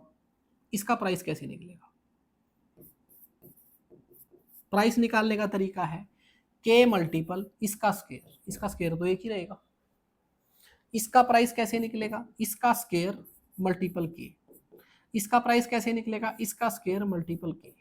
इसका प्राइस कैसे निकलेगा? इसका स्क्वायर मल्टीपल k। यही तरीका लगाया है जो यहाँ पर लगाया था, और यहाँ से टोटल प्राइस आया मेरा 10 और 20 30 30K। मैंने देखा कि जो पहले आपका प्राइस था वो 100K था, अब हो गया है 30K। प्राइस कितना कम हो गया है? प्राइस 70K कम हो गया है। और इसकी ही वैल्यू क्वेश्चन में बता रखी है 2,10,000। वो कह रहा है कि प्राइस 2,10,000 कम हो गया है, तो के की वैल्यू निकाल लो यहां से। 0 से 0, 7 से इसको काटे 3,000 आ गया है। तो इस के की वैल्यू 3,000 है, वो यहां पुट कर दो बस। प्राइस आ जाएगा आपका 3 लाख, और ये आपका आंसर है। आई होप आपको समझ आया होगा। चलिए आगे चलते हैं। अगला क्वेश्चन है, two numbers are in ratio 2:3। If each number is increased by 4 the ratio becomes 5:7। The sum of the both number is. आपको ये बताया गया है दो संख्याएं हैं, उनका रेशियो लिया गया है तो 2:3 आया है। फिर उन दोनों में 4 जोड़ दिया और अनुपात आ गया है 5:7। इसके दो तरीके सिखाऊंगा आपको। दो संख्याओं का पहले अनुपात दे रखा है और बाद में अनुपात दे रखा है, और इन दोनों के बीच का डिफरेंस क्या होना चाहिए, आप ये बताइए। इन दोनों अनुपात के बीच का डिफरेंस नीचे लिख दो, और वो ओरिजिनल वैल्यू में लिखना है, रेशियो में नहीं लिखना। उसने ये बताया है कि पहले उन दो संख्याओं का अनुपात 2:3 था, 4 जोड़ने की वजह से अनुपात 5:7 हो गया है। तो मुझे पता चल गया इन दोनों रेशियो में जो डिफरेंस है वो 4 का है। वो 4 जोड़ने की वजह से आए हैं ये। मैं आपको क्रॉस प्रोडक्ट मेथड लगा के बता रहा हूँ। दोनों रेशियो लिखे, उनका नीचे डिफरेंस लिख दिया ओरिजिनल वैल्यू में। अब क्या करना है, ऊपर वालों को क्रॉस मल्टीपल कीजिए। 3 5 15, 2 7 14, इनका डिफरेंस किया, 15 में से 14 गया, 1 यूनिट बच गया। फिर आगे क्रॉस मल्टीपल करना है, 4 5 20, 7 4 28, इनको आपस में माइनस करना है। रेशियो से आपस में क्रॉस प्रोडक्ट किया, ऊपर उनका डिफरेंस किया, तो आंसर आया यूनिट में। लेकिन जब मैं दोबारा क्रॉस प्रोडक्ट कर रहा हूं तो यहां पर वैल्यू आएगी मेरी ओरिजिनल वैल्यू में, क्योंकि यहां पर मैं ओरिजिनल वैल्यू के साथ गुणा कर रहा हूं। 4 7 28, 4 5 20, इनका डिफरेंस लिया तो 8 यूनिट आ गया। 8 यूनिट नहीं है ये, 8 अंक है अभी। तो आपका 1 यूनिट की वैल्यू 8 आ गई है। जैसे ही आपकी 1 यूनिट की वैल्यू आती है, इससे ऊपर वालों को गुणा कर दो, आपकी ओरिजिनल वैल्यू आ जाएगी। 8 दूनी 16 और 8 3 24, और सिर्फ ऊपर वाले रेशियो को ही गुणा कर सकते हैं हम, उसी की वैल्यू निकलेगी इस तरीके से। तो 8 दूनी 16, 8 3 24, दोनों संख्याएं आ गई हैं, दोनों को जोड़ा, आंसर आ गया आपका 40। ये आपका आंसर है। हो सकता है थोड़ा सा आपके ऊपर से गया हो, क्योंकि मैंने रेशियो नहीं पढ़ाया, डायरेक्ट ट्रिक बता दी है। मैं डायरेक्ट ट्रिक बताने से थोड़ा सा बचता हूं, उसका मेन कारण ये है, ये आपको समझ नहीं आई होगी और आपको ये लग रहा होगा पता नहीं क्या कर दिया। एक दूसरा तरीका बता देता हूं आपको। दो संख्याओं का जो अनुपात है वो 2:3 है, दोनों में 4 जोड़ा तो 5:7 आ गया है। अगर इन दोनों में मैंने 4 जोड़ा और 5:7 आ गया, तो इनके बीच का डिफरेंस बराबर होना चाहिए। भाई जब दोनों में बराबर संख्या जोड़ी है तो ये अंतर बराबर होना चाहिए ना। यहां से यहां तक मैं देख रहा हूं अंतर 3 है, यहां से यहां तक देख रहा हूं 4 है, तो मुझे तो ऐसा लग रहा है कि जैसे इसमें 4 जोड़ दिया इसमें 3 जोड़ दिया हो, ये बराबर नहीं है। तो इसको बराबर कर लो बस। भाई अगर इन दोनों में 4 जोड़ के ये आया है तो दोनों का अंतर बराबर होना चाहिए था। इधर भी 4 जोड़ा है, इधर भी 4 जोड़ा है, लेकिन यहाँ पर 3 आ गया, यहाँ पर 4 आ गया। इनको बराबर कर लो। बराबर करने का तरीका क्या होता है, इनको बराबर करने का तरीका होता है इनके बीच का डिफरेंस बराबर कर दो। यहां पर इनके बीच का डिफरेंस है 2 और यहां पर इनके बीच का डिफरेंस है 1, इनको बराबर कर दो। वो बराबर करने का तरीका क्या है, यहाँ पर 2 है, इसको भी 2 बना दो। इसको 2 बनाने के लिए मैंने इनको 2 से गुणा कर दिया, तो ये 2 हो जाएगा। अब ये बराबर हो गया है, देखो ये हो गया है आपका 8 नया रेशियो, ये हो गया है 6। अब देखो आप डिफरेंस, हालांकि ऊपर वाला बड़ा आ गया है लेकिन कोई बात नहीं, अंतर बराबर होना चाहिए। अब इनके बीच अगर आप डिफरेंस देखेंगे तो यहाँ भी 3 यूनिट का है, लेकिन यहाँ तो 1 यूनिट का है, ऐसे तो नहीं बात बढ़ेगी। मैंने क्या कर दिया इसमें, मैंने इसको 2 से गुणा कर दिया, मैंने डिफरेंस ठीक ले लिया है, डिफरेंस ठीक ले लिया है।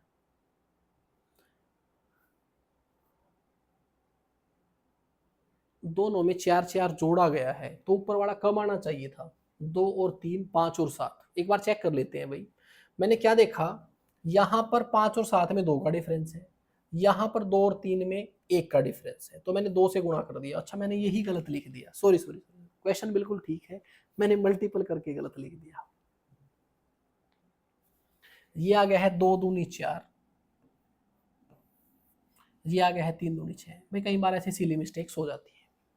अब आप देखेंगे तो अब इनके बीच का अंतर बराबर है।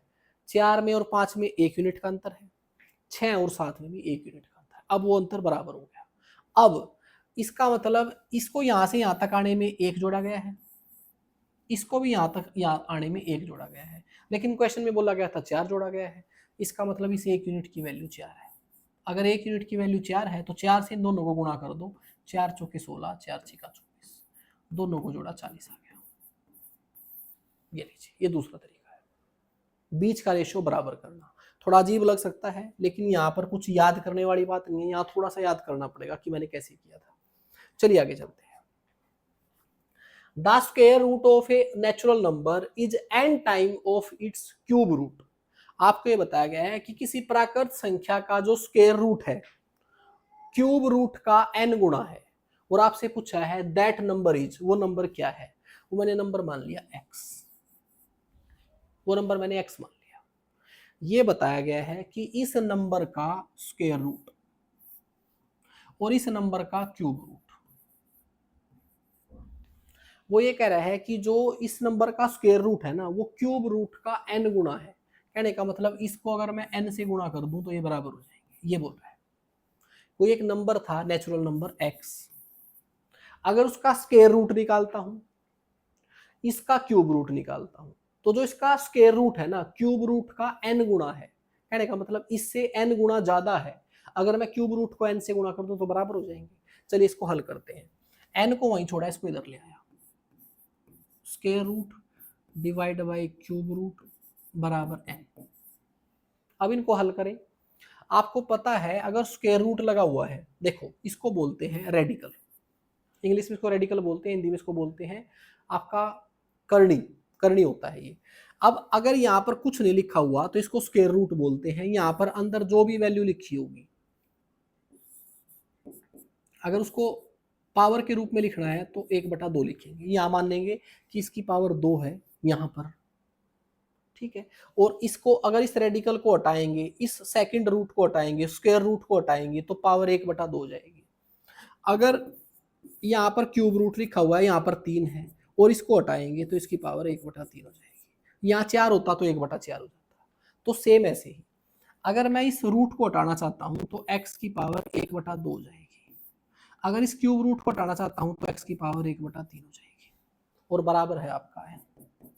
ये नियम लगेगा हमारा, एक्सपोनेंशियल लॉ होते हैं हमारे कुछ, कि भाई a की पावर m डिवाइड में a की पावर n, अगर बेस सेम है और आपस में भाग हो रहे हैं, इनको मैं ऐसे भी लिख सकता हूँ a की पावर m भाग में a की पावर n। बेस सेम है और भाग हो रहे हैं तो पावर घट जाती है, बेस को एक बार लिखेंगे और पावर घट जाएंगे। सेम ऐसे ही यहाँ करेंगे, बेस सेम है आपस में भाग हो रहे हैं तो बेस को एक बार लिखा, इनको आपस में घटा दिया, 1/2 माइनस 1/3 बराबर आ गया है n। इसको मैं हल करूंगा तो x की पावर 1/6 बराबर n आ गया है। आपसे पूछा था कि वह संख्या क्या हो, वो संख्या बतानी है, x का मान निकालना है। दोनों तरफ मैंने इसकी पावर 6 कर दी तो x की वैल्यू आ गई n की पावर 6, और यही मेरा आंसर है। दिख रहा है ना, हाँ ये लीजिए, ठीक है। चलिए आगे चलते हैं। अगला क्वेश्चन है 3 numbers are in ratio 2:3:4। 3 number हैं जो 2:3:4 के अनुपात में है।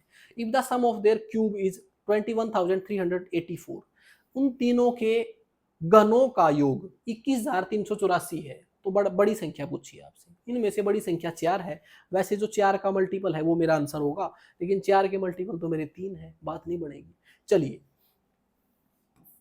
1 2 3, 3 संख्याओं का अनुपात है 2:3:4। अगर यहां से मैं ओरिजिनल संख्या निकालना चाहता हूं तो कैसे निकाल सकता हूं। कोई संख्याएं रेशियो में आती हैं तो एक हाईएस्ट कॉमन फैक्टर से डिवाइड होने के बाद आती हैं, उसको मैंने x मान लिया, तो एक संख्या मैंने 2x मान ली, अगली 3x मान ली, अगली 4x मान ली।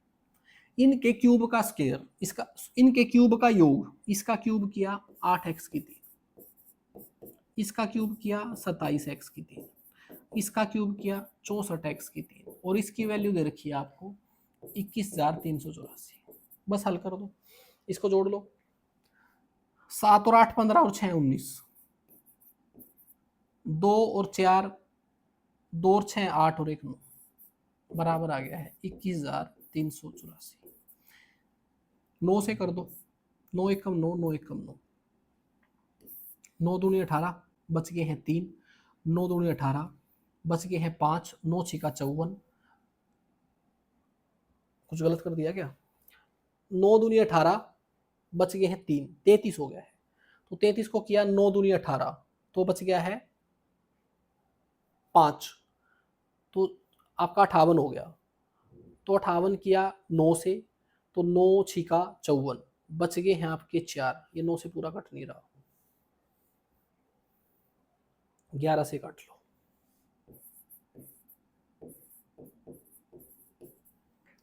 11 ने 99, 11 एकम 11, बच के हैं 10, 11 ने 99, बच के हैं 4, 11 चौक 44, 11 चौक 44। हालांकि 9 से कट रहा था भाई, मैंने कुछ गलत कर दिया होगा, चलो कोई बात नहीं, 9 से काट दिया। 9 दूनी 18, बच गया है 1, 9 एकम 9, 9 छिका 54।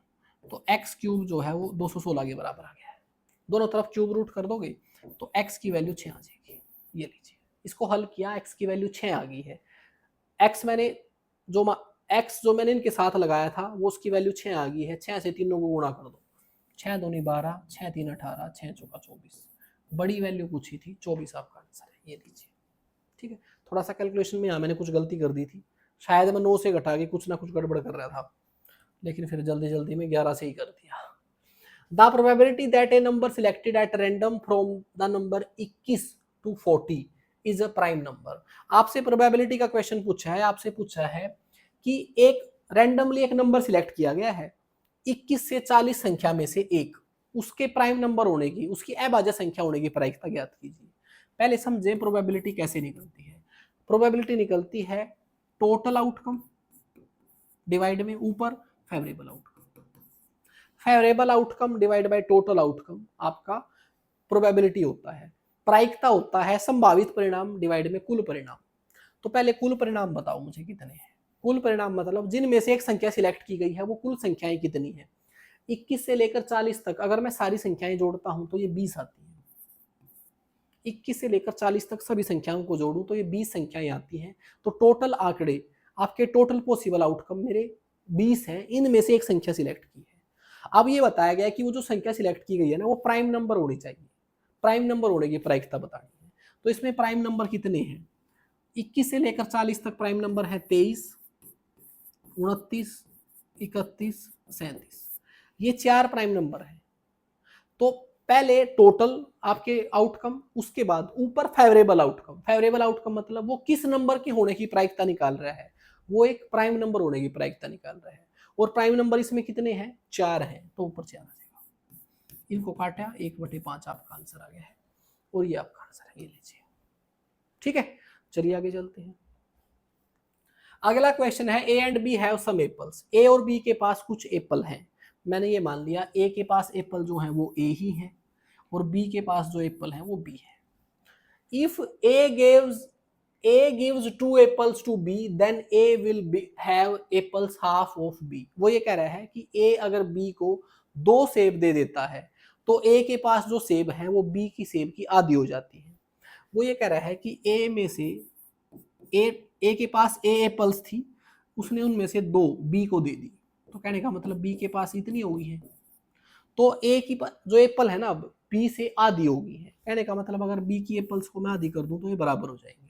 इसको हल कर लो, 2a 2 दूनी 4 बराबर है b प्लस में 2। बी को इधर ले आया, इसको उधर लेके चला गया, 2a माइनस बी बराबर 6। ये आपकी एक इक्वेशन बन गई है। ठीक है, आगे क्या बोला फिर, आगे बोल रहा है कि if B gives 10 apples to A, B A को 10 एप्पल दे देता है, तो इसका मतलब ए के पास एप्पल हो जाती है इतनी, बी के पास एप्पल हो जाती है इतनी। बी ने ए को 10 एप्पल दे दी तो ए की 10 बढ़ जाएंगी, बी की 10 कम हो जाएंगी। तो आगे बोल रहा है then their number of apples will interchange, तो उनका नंबर चेंज हो जाता है। नंबर चेंज मतलब जो a प्लस बी एप्पल की संख्या है वो b के बराबर हो जाती है, और b माइनस 10 के जो एप्पल की संख्या है वो a हो जाती है। क्या ये बात आपको समझ आई? दोबारा बताता हूँ। वो ये कह रहा है कि b ने 10 एप्पल a को दे दी, तो a में 10 बढ़ गई है, b में 10 कम हो गई है, तो उनका नंबर इंटरचेंज हो गया है। नंबर इंटरचेंज का मतलब जो a में a की एप्पल में 10 एप्पल जोड़ने के बाद जो संख्या बनी वो b की संख्या के बराबर है, जो b में से 10 एप्पल घटाने के बाद जो b की संख्या बनी वो a की संख्या के बराबर है। वो ये बोल रहा है, इसको बोलते हैं इंटरचेंज करना। यहाँ से इक्वेशन ऊपर वाली बना लो नीचे वाली बना लो, सेम ही बनेगी। यहाँ से इससे बना दी मैंने, ये हो गया a माइनस बी और माइनस का 10। ये लीजिए, ये मैंने दूसरी इक्वेशन बना ली। ऊपर वाले से नीचे वाले से बनाओगे तो भी सेम बनेगी। अब इन दोनों में से a और b की वैल्यू निकाल लो, इसको इसके नीचे रख लो या फिर अलग से रख लो दोनों को। 2a माइनस बी 6 उसको रखा, a माइनस बी और माइनस का 10। ये लीजिए, आपस में घटाया, माइनस प्लस माइनस प्लस, तो ये कैंसिल हो गए हैं, a बच गया है और a आ गया है आपका 16। a की वैल्यू 16 है, इसमें रख के निकालोगे b की वैल्यू 26 आ जाएगी। ये लीजिए, आपसे पूछा इन दोनों का जोड़, इन दोनों का जोड़ करेंगे तो 42 आ जाएगा। ये आपका आंसर है। ठीक है जी, चलिए आगे चलते हैं। अगला है 1/2 of 3842 plus 15% of x equal to 2449। कुछ नहीं है, बस x की वैल्यू निकालनी है, इस इक्वेशन को हल करना है। 1/2 ऑफ का मतलब गुणा होता है, प्लस में 15% की फ्रैक्शन बनाओगे, 15 बटे में 100 करोगे तो 3/20 आ जाएगा। ऑफ का मतलब गुणा x बराबर है 2449। बस इसको हल कर लो, 2 से इसको काट दिया, 1921 आ गया है। ये प्लस का है, बराबर से उधर जाएगा तो माइनस का हो जाएगा, तो 3/20 x बराबर आ गया 2449 माइनस 1921। घटा लो इनको, 9 में से 1 गया 8, 4 में से 2 गए 2, 14 में से 9 गए 5, इधर बच गया है आपका x, ये उधर जाके पलट गया, 20 ऊपर 2 नीचे, सॉरी 3 नीचे, 3 एकम 3, 3 7 21, 3 6 18, x की वैल्यू 3520 आ गई। कुछ नहीं किया, बस इस इक्वेशन को हल कर दिया है। मैं ये उम्मीद रखता हूं इतना तो आपको आता ही होगा। ठीक है, चलिए आगे चलते हैं। In the joining figure AC equal to AE, AC जो है वो AE के इक्वल है, ये दोनों साइड इक्वल है। ठीक है जी। AB equal to AD, AB equal to AD, ये दोनों भी बराबर है। एंगल BAD, एंगल BAD, ये एंगल बराबर है एंगल EAC, EAC इस एंगल के बराबर है। ठीक है जी। आगे बताया गया है कि BC बताओ कितनी होगी, BC की वैल्यू पूछी है। आपको पता है आप BC का कोई मान नहीं निकाल सकते, आपको BC को किसी और साइड के रिस्पेक्ट में बताना है, क्योंकि किसी भी साइड का मान नहीं है मेरे पास। आपको ये बताया गया है ये साइड इस साइड के बराबर है, दोनों के ऊपर मैंने 2 बार कट लगा दिए हैं, ये दोनों साइड आपस में बराबर है, इनके ऊपर 1 बार कट लगा दिया, और साथ में बताया गया है कि ये एंगल जो है ये इस एंगल के बराबर है। आप ये देखिए, BC भुजा की बात चल रही है, ये कौन सी ट्राइंगल में है? BC भुजा, BC भुजा जो है वो ABC ट्राइंगल में है, तो मैंने लिखा ट्राइंगल ABC। अब मैं ABC ट्राइंगल को किस ट्राइंगल के साथ कॉन्ग्रुएंट कर सकता हूं, सर्वांग सम कर सकता हूं, तभी मुझे पता चलेगा ये भुजा किसके बराबर आएगी। ये भुजा किसी और भुजा के बराबर आएगी, बस मुझे यही पता करना है। तो मैं ये देखूंगा कि ये ट्राइंगल मैं किस ट्राइंगल के साथ कॉन्ग्रुएंट कर सकता हूं, सर्वांग सम कर सकता हूं। मुझे ऐसा नजर आ रहा है ये ट्राइंगल जो है मैं इस दूसरी ट्राइंगल के साथ प्रूफ कर सकता हूं, इस ट्राइंगल के साथ। देखिए मैंने क्या किया, मैंने ट्राइंगल ले ली ACE,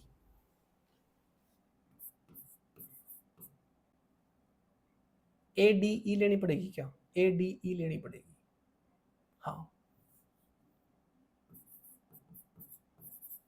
देखो मैंने किस तरीके से ट्राइंगल ली वो समझाता हूं आपको। ABC तो इसलिए ली क्योंकि मुझे BC भुजा निकालनी है। अब मैंने देखा इसमें ये 2 साइड है, ये दो साइड इन दो साइडों के बराबर है, तो जिन दो साइडों के बराबर है उनसे ट्राइंगल बन रही है ADE। ये दोनों ट्राइंगल ले ली, इनको मैं सर्वांगसम प्रूफ कर सकता हूँ। करिए, देखो एक बार ध्यान से देखिए, मैं अलग कलर से बनाने की कोशिश करता हूँ ताकि चीजें आपको समझ आए। एक तो मैं इस ट्राइंगल की बात कर रहा हूँ,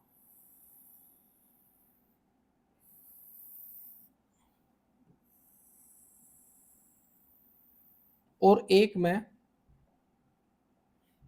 इस ट्राइंगल की बात कर रहा हूं।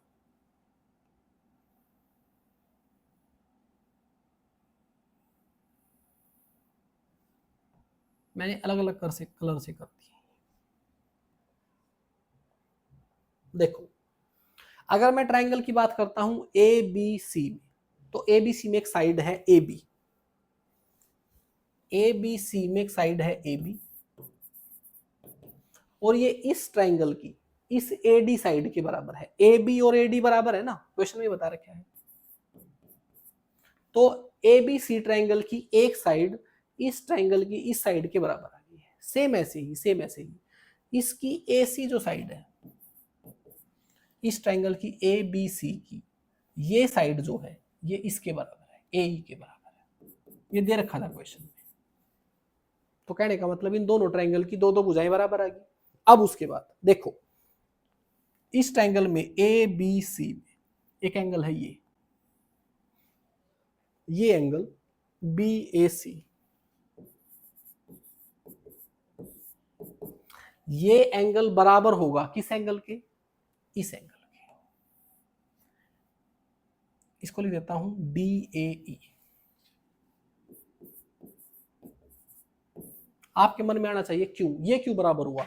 चलो ये साइड तो बराबर दे रखी थी, ये इसलिए बराबर हुआ कि ये एंगल और ये एंगल ऑलरेडी बराबर है, ये एंगल और ये एंगल बराबर है। पहले ये बीच वाला एंगल मैंने दोनों एंगल में जोड़ दिया, ये एंगल इसमें ये भी जोड़ दिया, तो ये एंगल बन गया ये पूरा, ये लिख दिया यहां पर। अब इसके साथ ये एंगल बराबर था, मैंने इसके साथ ये जोड़ा था, इसके साथ भी ये जोड़ दिया, दोनों में जोड़ दिया, इससे कोई फर्क नहीं पड़ेगा। तो ये दोनों एंगल बराबर आ गए। अगर ये दोनों एंगल बराबर आ गए तो मैं इन दोनों ट्राइंगल को सर्वांगसम बोल सकता हूं।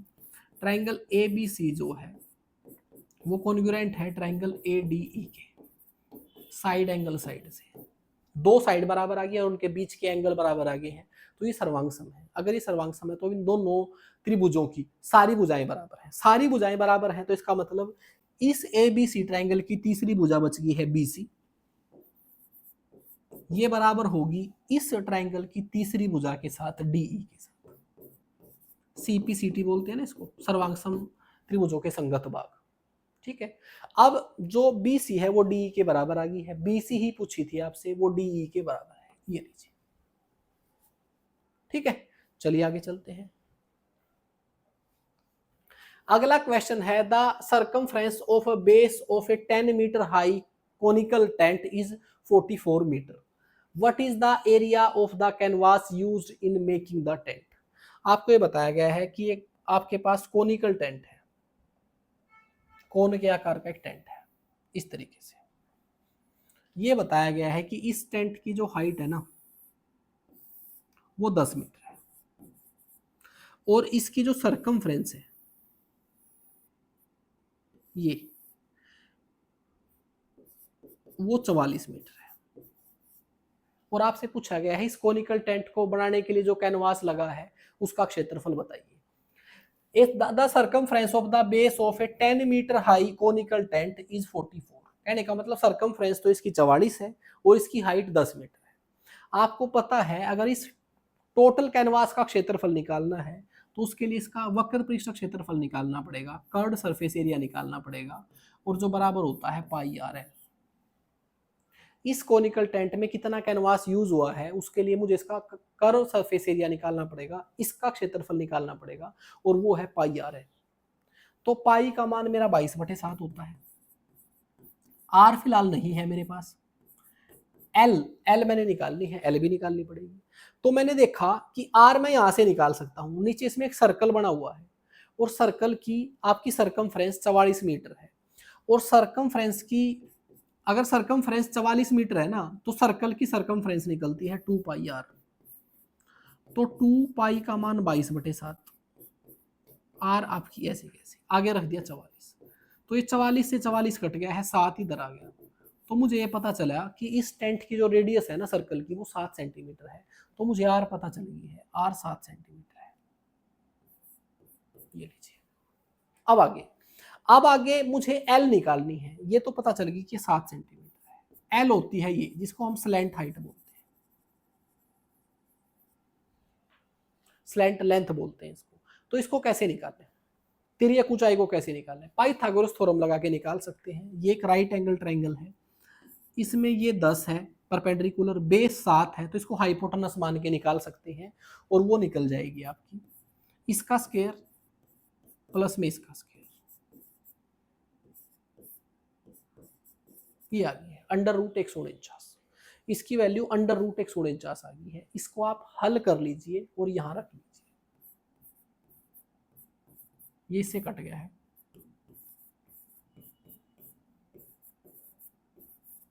ये आपका आंसर रहने वाला है, यहां से जो हल होके आएगा वो आपका आंसर होगा।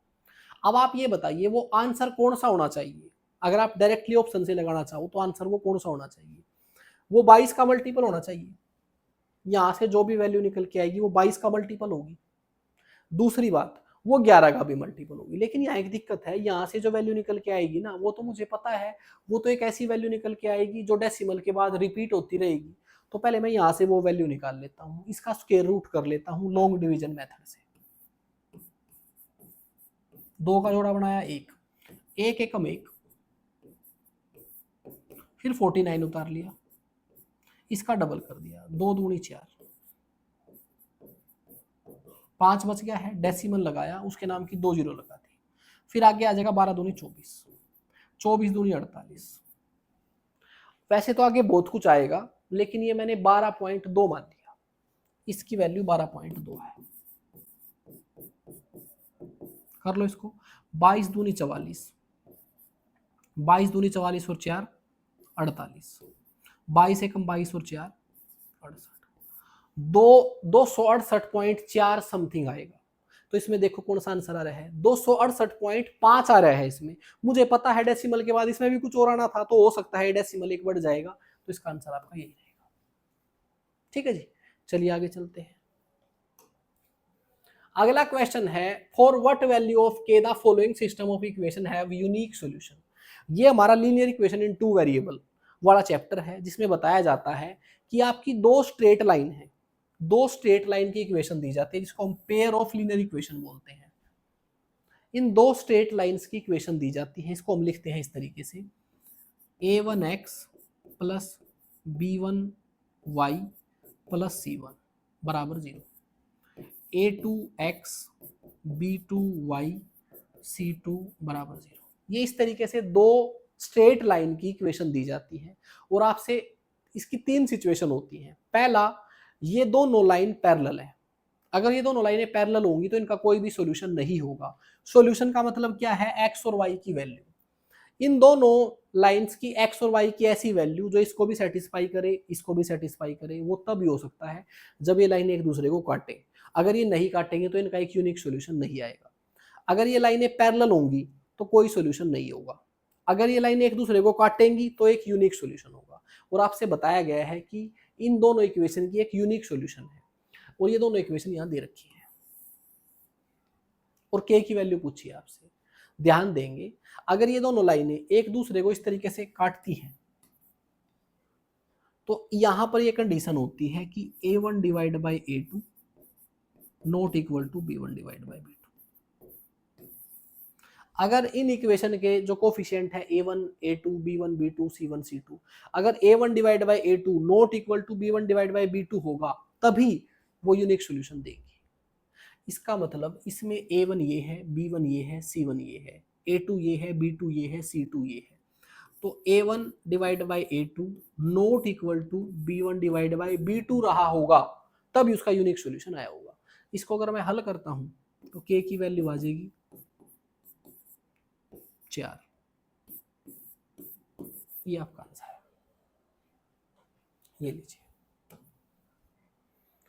आगे चलते हैं।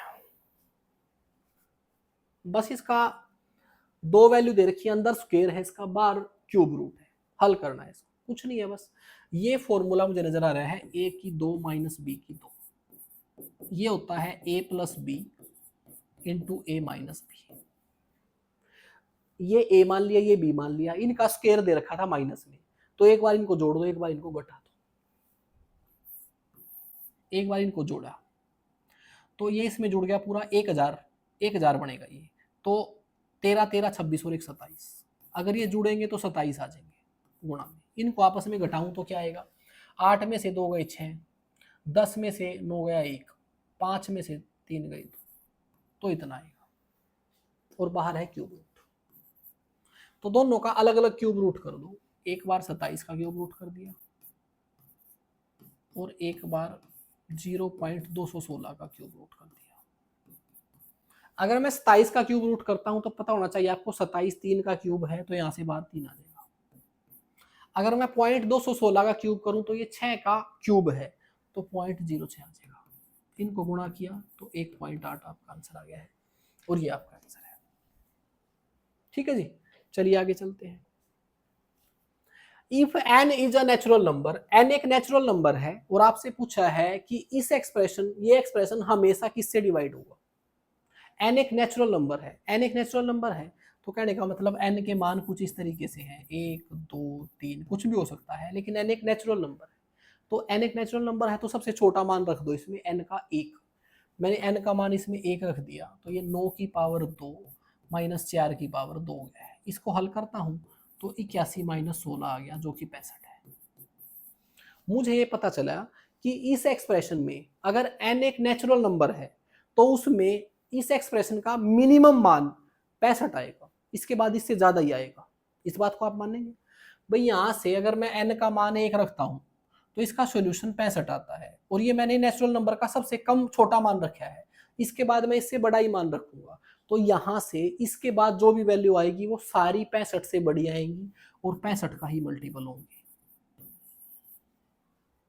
अगर n एक नेचुरल नंबर है और मैं n का मान 1 रख देता हूं और इसको हल किया 65 आया, तो इसके बाद n के मैं जितने मान रखूंगा 2 3 4, तो मान इससे बड़े ही आएंगे और वो सारे 65 के मल्टीपल होंगे। तो वो सारे ही अगर 65 के मल्टीपल होंगे और ये खुद भी 65 है, तो मैं बोल सकता हूं यहां से जो भी संख्या बन के आएंगी वो सारी 65 से भाग होंगी, और 65 का मतलब 13 पंजे 65, वो 13 और 5 दोनों से भाग होंगी। ये आपका आंसर है। ठीक है, चलिए आगे चलते हैं। A student got 32% marks out of 300। Science subject में एक स्टूडेंट 300 में से 32% मार्क्स लेता है। ठीक है जी। How much percentage should he score out of 200। एक 200 का एक दूसरा पेपर है, उसमें से वो कितने परसेंट मार्क्स ले। हिज टोटल मार्क्स 50%, जो टोटल मार्क्स जो है वो 50% हो जाए। टोटल मार्क्स कहने का मतलब 500 में से 50% हो जाए। 500 में से 50% मतलब 250 हो जाए, यही बोल रहे हैं वो। दोबारा ध्यान से सुने, एक 300 नंबर का साइंस का पेपर था, उसमें उसने 32% मार्क्स लिए। वो 200 नंबर के दूसरे पेपर में कितने मार्क्स ले कि उसके टोटल मार्क्स 50% हो जाए। 50% मतलब टोटल मार्क्स कितने हो गए, ये 500, 500 का 50% मतलब 250 हो जाए। कैसे होंगे, डायरेक्टली हल कर लो। इसका 32% निकाल लो, 300 का 1% 3 और 32% इसको गुणा कर दिया, 96 आ गया है। इसका 32% 96 आ गया है। तो मुझे पता चला है यहां से तो 96 आएगा, और अब मैं यहां पर कितने नंबर लूं कि टोटल 250 हो जाए। यहां पर 200 में से मैं कितने नंबर लूं कि टोटल 250 हो जाए। तो मैंने उधर जाके इसको माइनस किया,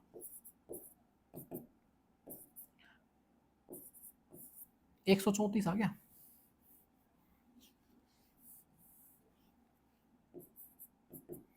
दस में से 6 गए 4, 14 में से 9 गए, 10 में से 6 गए 4, 14 में से 9 गए 5, और यहां पर बच गया आपका 154 बच गया। ठीक है जी, 154 नंबर लेने पड़ेंगे यहां पर उसको, तब बात बढ़ेगी। लेकिन उसने मार्क्स नहीं पूछे, परसेंटेज में पूछे हैं। ये 154 इसका कितना परसेंट है, बस ये निकाल दो।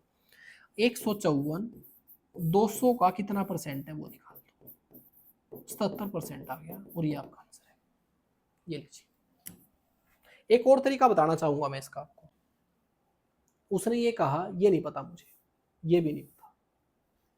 उसने ये कहा कि 300 मार्क्स में से उसने 32% लिए और 500 मार्क्स में से 50% लिए, तो बताओ उसने 200 मार्क्स में से कितने लिए होंगे। तो इनको रेशियो में कन्वर्ट कर लो, ठीक है। तो मैं ये कहूंगा कि पहला पेपर था 3 यूनिट का, दूसरा पेपर था 2 यूनिट का, और टोटल मार्क्स थे 5 यूनिट। इस 3 यूनिट पेपर वाले में से कितने परसेंट लिए उसने? 32%। तो 3 को 32 से गुणा कर दिया। 2 यूनिट में वाले पेपर में से कितने परसेंट लिए मुझे पता नहीं, तो x मान लिया। टोटल में से 50% लिए, बस इसको हल कर लो। 2x, ये आ गया 250, ये हो गया आपका 96, इसमें से माइनस हो गया। 2x बराबर आ गया 154, 2 से इसको काटा 77 आ गया डायरेक्ट। ये भी तरीका आप लगा सकते हो, ठीक है। चलिए आगे चलते हैं। The fractional representation of 45 minute with respect to 1 day. आपको ये बताया गया है कि एक दिन के रिस्पेक्ट में 45 मिनट की फ्रैक्शनल वैल्यू निकालो, भिन्न बताओ। 45 मिनट एक दिन का कितना हिस्सा है ये पूछा है, कितना भाग है। तो पहले 45 मिनट के मैंने घंटे बना दिए, बटे में 60 कर दिया, ये आ गया 15 3 45, 15 चौके 60, इतने घंटे आ गए। इन इतने घंटों का एक दिन की अपेक्षा कितना भाग होगा? एक दिन में कितने घंटे होते हैं? 24। तो मैंने कहूंगा कि 3/4 घंटे 24 घंटों का कितना हिस्सा है? बस 3/4 गुणा में 24, 3×8 = 24, 1/32 भाग है। 45 मिनट एक दिन का 1/32 भाग है, ये लीजिए, ठीक है। चलिए आगे चलते हैं। फैक्टराइजेशन करना है, फैक्टर निकालने हैं किसके? 16, इसमें से मैंने माइनस कॉमन ले लिया, यहां पर बच गया x की पावर 3 बाहर पावर 2, ये ऐसे कैसे, इसको भी ऐसे लिख दिया, कोई फर्क तो नहीं पड़ेगा। ये लीजिए, मैंने इसका फैक्टराइजेशन करना था, तो 16 को तो ऐसे कैसे रखा, बाकी में से माइनस बार ले ली, तो ये प्लस का हो गया, ये माइनस का हो गया, ये प्लस का हो गया। x की पावर 6 थी, उसको लिख दिया x की पावर 3 बाहर 2, कोई फर्क नहीं पड़ेगा, आपस में पावर गुणा हो जाएंगी। अब मुझे एक चीज नजर आ रही है कि ये a मान लिया मैंने, a की पावर 2 प्लस b प्लस है, यहाँ पर a की पावर 2 प्लस b की पावर 2 माइनस 2ab, ये तो फार्मूला बन गया मेरा। ये फार्मूला होता है मेरा a minus B, a minus B और इसका स्क्वायर। क्या किया? a की 2 प्लस b की 2 माइनस 2ab था, ये बराबर होता है a माइनस बी का होल स्क्वायर। अब मैं 16 को लिख सकता हूं 4 की पावर 2। अब ये मुझे एक फिर फार्मूला नजर आ रहा है, a की 2 माइनस b की 2, a की 2 माइनस b की 2, अभी बताया था, एक बार इनको जोड़ दो, एक बार इनको घटा दो, एक बार इनको जोड़ दिया, एक बार इनको घटा दिया, ये लीजिए, a की 2 माइनस b की 2, एक बार इनको जोड़ा, एक बार इनको घटाया, ठीक है। अब ये आंसर आपका मैच कर लो। y की पावर 3 माइनस का किस किस में है? y की पावर 3 माइनस का इसमें भी है, इसमें नहीं है, ये तो आंसर नहीं हो सकता, ये तीनों कोई भी हो सकते हैं।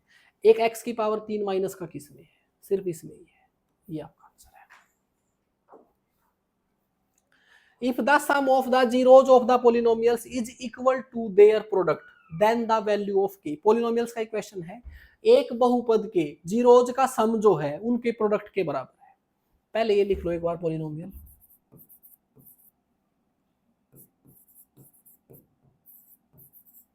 ठीक है। इस पोलिनोमियल्स के अगर आपको जीरोज का सम और प्रोडक्ट निकालना है, पहले जो भी इसका कोफिशिएंट है उससे इसको भाग कर दो, के से इसको भाग करो पहले। ये आ गया x की 2 माइनस 3/k x माइनस का 6, ये आ गया, ठीक है। कोई भी पोलिनोमियल है उसके जीरोज का सम और प्रोडक्ट निकालना है, तो यहां पर सिर्फ x की पावर 2 होना चाहिए, कुछ भी कोफिशिएंट है उससे भाग कर दिया, ठीक है। अब हमेशा ध्यान रखेंगे, जब कोई भी आपके पास क्वाड्रेटिक पोलिनोमियल है तो उसको इस तरीके से लिखते हैं, x की पावर 2 माइनस रूट्स का सम रूट्स का प्रोडक्ट ऐसे लिखते हैं। कोई भी क्वाड्रेटिक पोलिनोमियल है उसको लिखने का तरीका है एक्स स्क्वायर माइनस रूट्स का सम इंटू एक्स प्लस रूट्स का प्रोडक्ट। बस कंपैरिजन कर लो, यहां भी माइनस है, यहां भी माइनस है, यहां भी एक्स है, यहां भी एक्स है, रूट्स का सम आ गया है मेरा 3/k। यहां पर प्लस है, यहां पर माइनस है, तो रूट्स का सम जो प्रोडक्ट जो है वो माइनस का 6 आ गया। अब की बार सिंबल क्यों लेना पड़ा, क्योंकि अलग अलग था, ठीक है। इनका कंपैरिजन करेंगे, रूट्स का प्रोडक्ट जो है वो -6 के बराबर है, रूट्स का सम जो है वो 3/k के बराबर है। यहां पर सिंबल क्यों नहीं लिया, क्योंकि दोनों में सेम था, ठीक हो गया। ये बताया गया ये दोनों बराबर है, 3k जो है वो -6 के बराबर है। इसको हल करूं मैं तो k उधर चला जाएगा, ये माइनस का 6 इधर आ जाएगा, k की वैल्यू आ गई -1/2। ये आंसर है, ठीक है जी। चलिए आगे चलते हैं। Two adjacent angles of a parallelogram are this and this, then the smaller angle of the parallelogram। एक पैरेललोग्राम बना लेते हैं, एक समांतर चतुर्भुज बना लेते हैं भाई। ये आपके एक समांतर चतुर्भुज है, इसमें ये बताया गया है कि दो एडजेसेंट एंगल, दो आसन्न कोण, आसन्न कोण मतलब एक ही भुजा पर बने हुए कोण, ये इनको हम आसन्न कोण बोलते हैं। ये बता रखे हैं कि ये 3x - 4 है, ये 3x + 10 है, ये बता रखा है। आपसे पूछा है कि इनमें से छोटा कोण बताओ, उसका मान क्या होगा। एक बात आप याद रखेंगे, जो आपकी पैरेललोग्राम होती है, समांतर चतुर्भुज होती है, उसके आमने सामने के कोण तो बराबर होते हैं, और इस तरीके से आसन्न कोण इनका योग 180 होता है, तो इनका जोड़ 180 है। 3 और 3 6x, 10 में से 4 गए 6 बराबर 180। ये उधर जाके माइनस हो गया, 6 से काट दिया, x की वैल्यू 29 आ गई है। इनमें से छोटा कोण है ये, तो x की जगह 29 रख दिया, -4, 29 3 87 में से 4 गए 83, छोटा एंगल 83 डिग्री आ गया है। ये आपका आंसर है, ठीक है जी। चलिए आगे चलते हैं।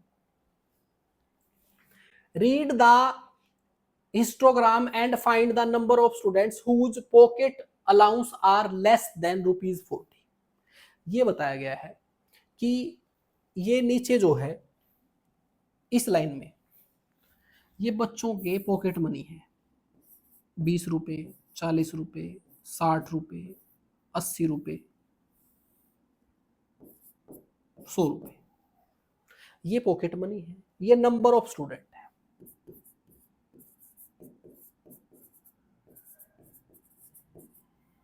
जिन स्टूडेंट्स का पॉकेट मनी 0 से लेकर 20 तक है वो 20 है, जो 20 से लेकर 40 तक है वो 10 है।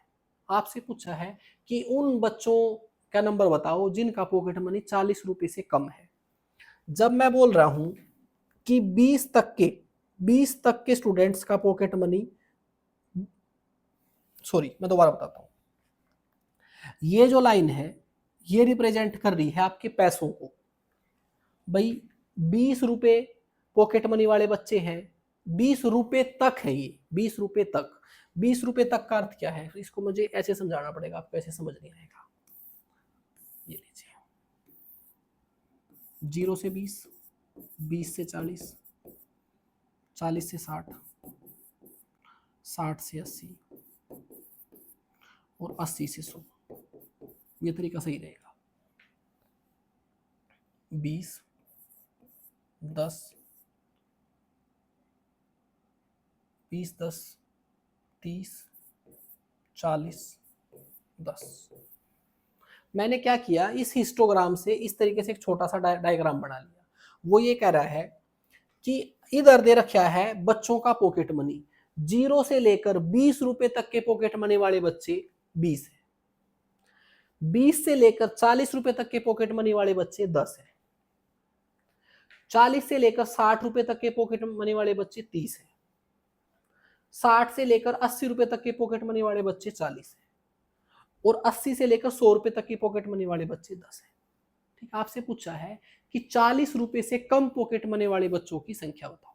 आप ध्यान रखेंगे, इस तरीके से जो आपका इंटरवल होता है उसमें ये 20 काउंट नहीं होता ऊपर वाले में। अगर मैं ये कह रहा हूं कि 0 से 20 रुपए तक की पॉकेट मनी वाले बच्चे 20 हैं, तो उसमें 20 रुपए नहीं है, 20 से कम वाले हैं। 0 से लेकर 19 तक के बच्चे हैं, 0 से लेकर जिन बच्चों की 19 रुपए तक का पॉकेट मनी है वो 20 है। फिर अगले में 20 आ जाएगा, 20 से लेकर 39 तक के पॉकेट मनी वाले बच्चे 10 हैं। तो इन दोनों का अगर मैं जोड़ कर दूं तो 40 रुपए से कम पॉकेट मनी वाले बच्चों की संख्या आ जाएगी जो कि 30 है, और ये आपका आंसर है। बस एक छोटी सी बात थी, मैं ये बताना चाहता था कि यहाँ पर 0 से लेकर 20 रुपए तक की पॉकेट मनी वाले बच्चों का मतलब है 20 रुपए तक, 20 से कम है। 20 रुपए से कम पॉकेट मनी वाले बच्चे 20 हैं, और 40 रुपए से कम, 21 से लेकर 40 रुपए से कम पॉकेट मनी वाले बच्चे 10 हैं। दोनों को जोड़ा 30 आपका आंसर आ गया। मैंने सारे क्वेश्चन अपनी तरफ से बेस्ट तरीके से कराने की कोशिश की है। अब एक बार थोड़ा सा कोर्स के बारे में बता देता हूँ आपको। अगर आप इसी तरीके से पूरी डिटेल से मैथ पढ़ना चाहते हैं तो एक बार मैथ पढ़ने की जरूरत पड़ेगी आपको, उसके बाद कभी दोबारा जरूरत नहीं पड़ेगी। कोई भी कॉम्पिटिटिव एग्जाम दो जहां पर ये सिलेबस रहेगा उसका आपको कभी भी दोबारा पढ़ने की जरूरत नहीं पड़ेगी। बैच का नाम है सारथी बैच, ऐप है मेरा मैथ्स विद राकेश छोकर। अगर आप कोर्स परचेज करते हैं तो लाइव और रिकॉर्डेड दोनों क्लासेज मिलेंगी आपको। हर एक टॉपिक का प्रैक्टिस सीट मिलेगा, वैलिडिटी 1 साल रहेगी, भाषा बाइलिंगुअल रहेगी। उसके बाद जो भी वीडियो बनाई जाएगी उसका आपको प्रैक्टिस सीट मिलेगी, सॉरी सोल्ड पीडीएफ मिलेगी। कहने का मतलब जो मैंने आपको जो भी टॉपिक पढ़ाया उसकी सोल्ड पीडीएफ मिल जाएगी, आपको अपनी तरफ से नोट्स बनाने की जरूरत नहीं पड़ेगी। फिलहाल प्राइस 1000 रुपए है, 7 अगस्त तक आप परचेज कर सकते हैं। थैंक यू दोस्तों।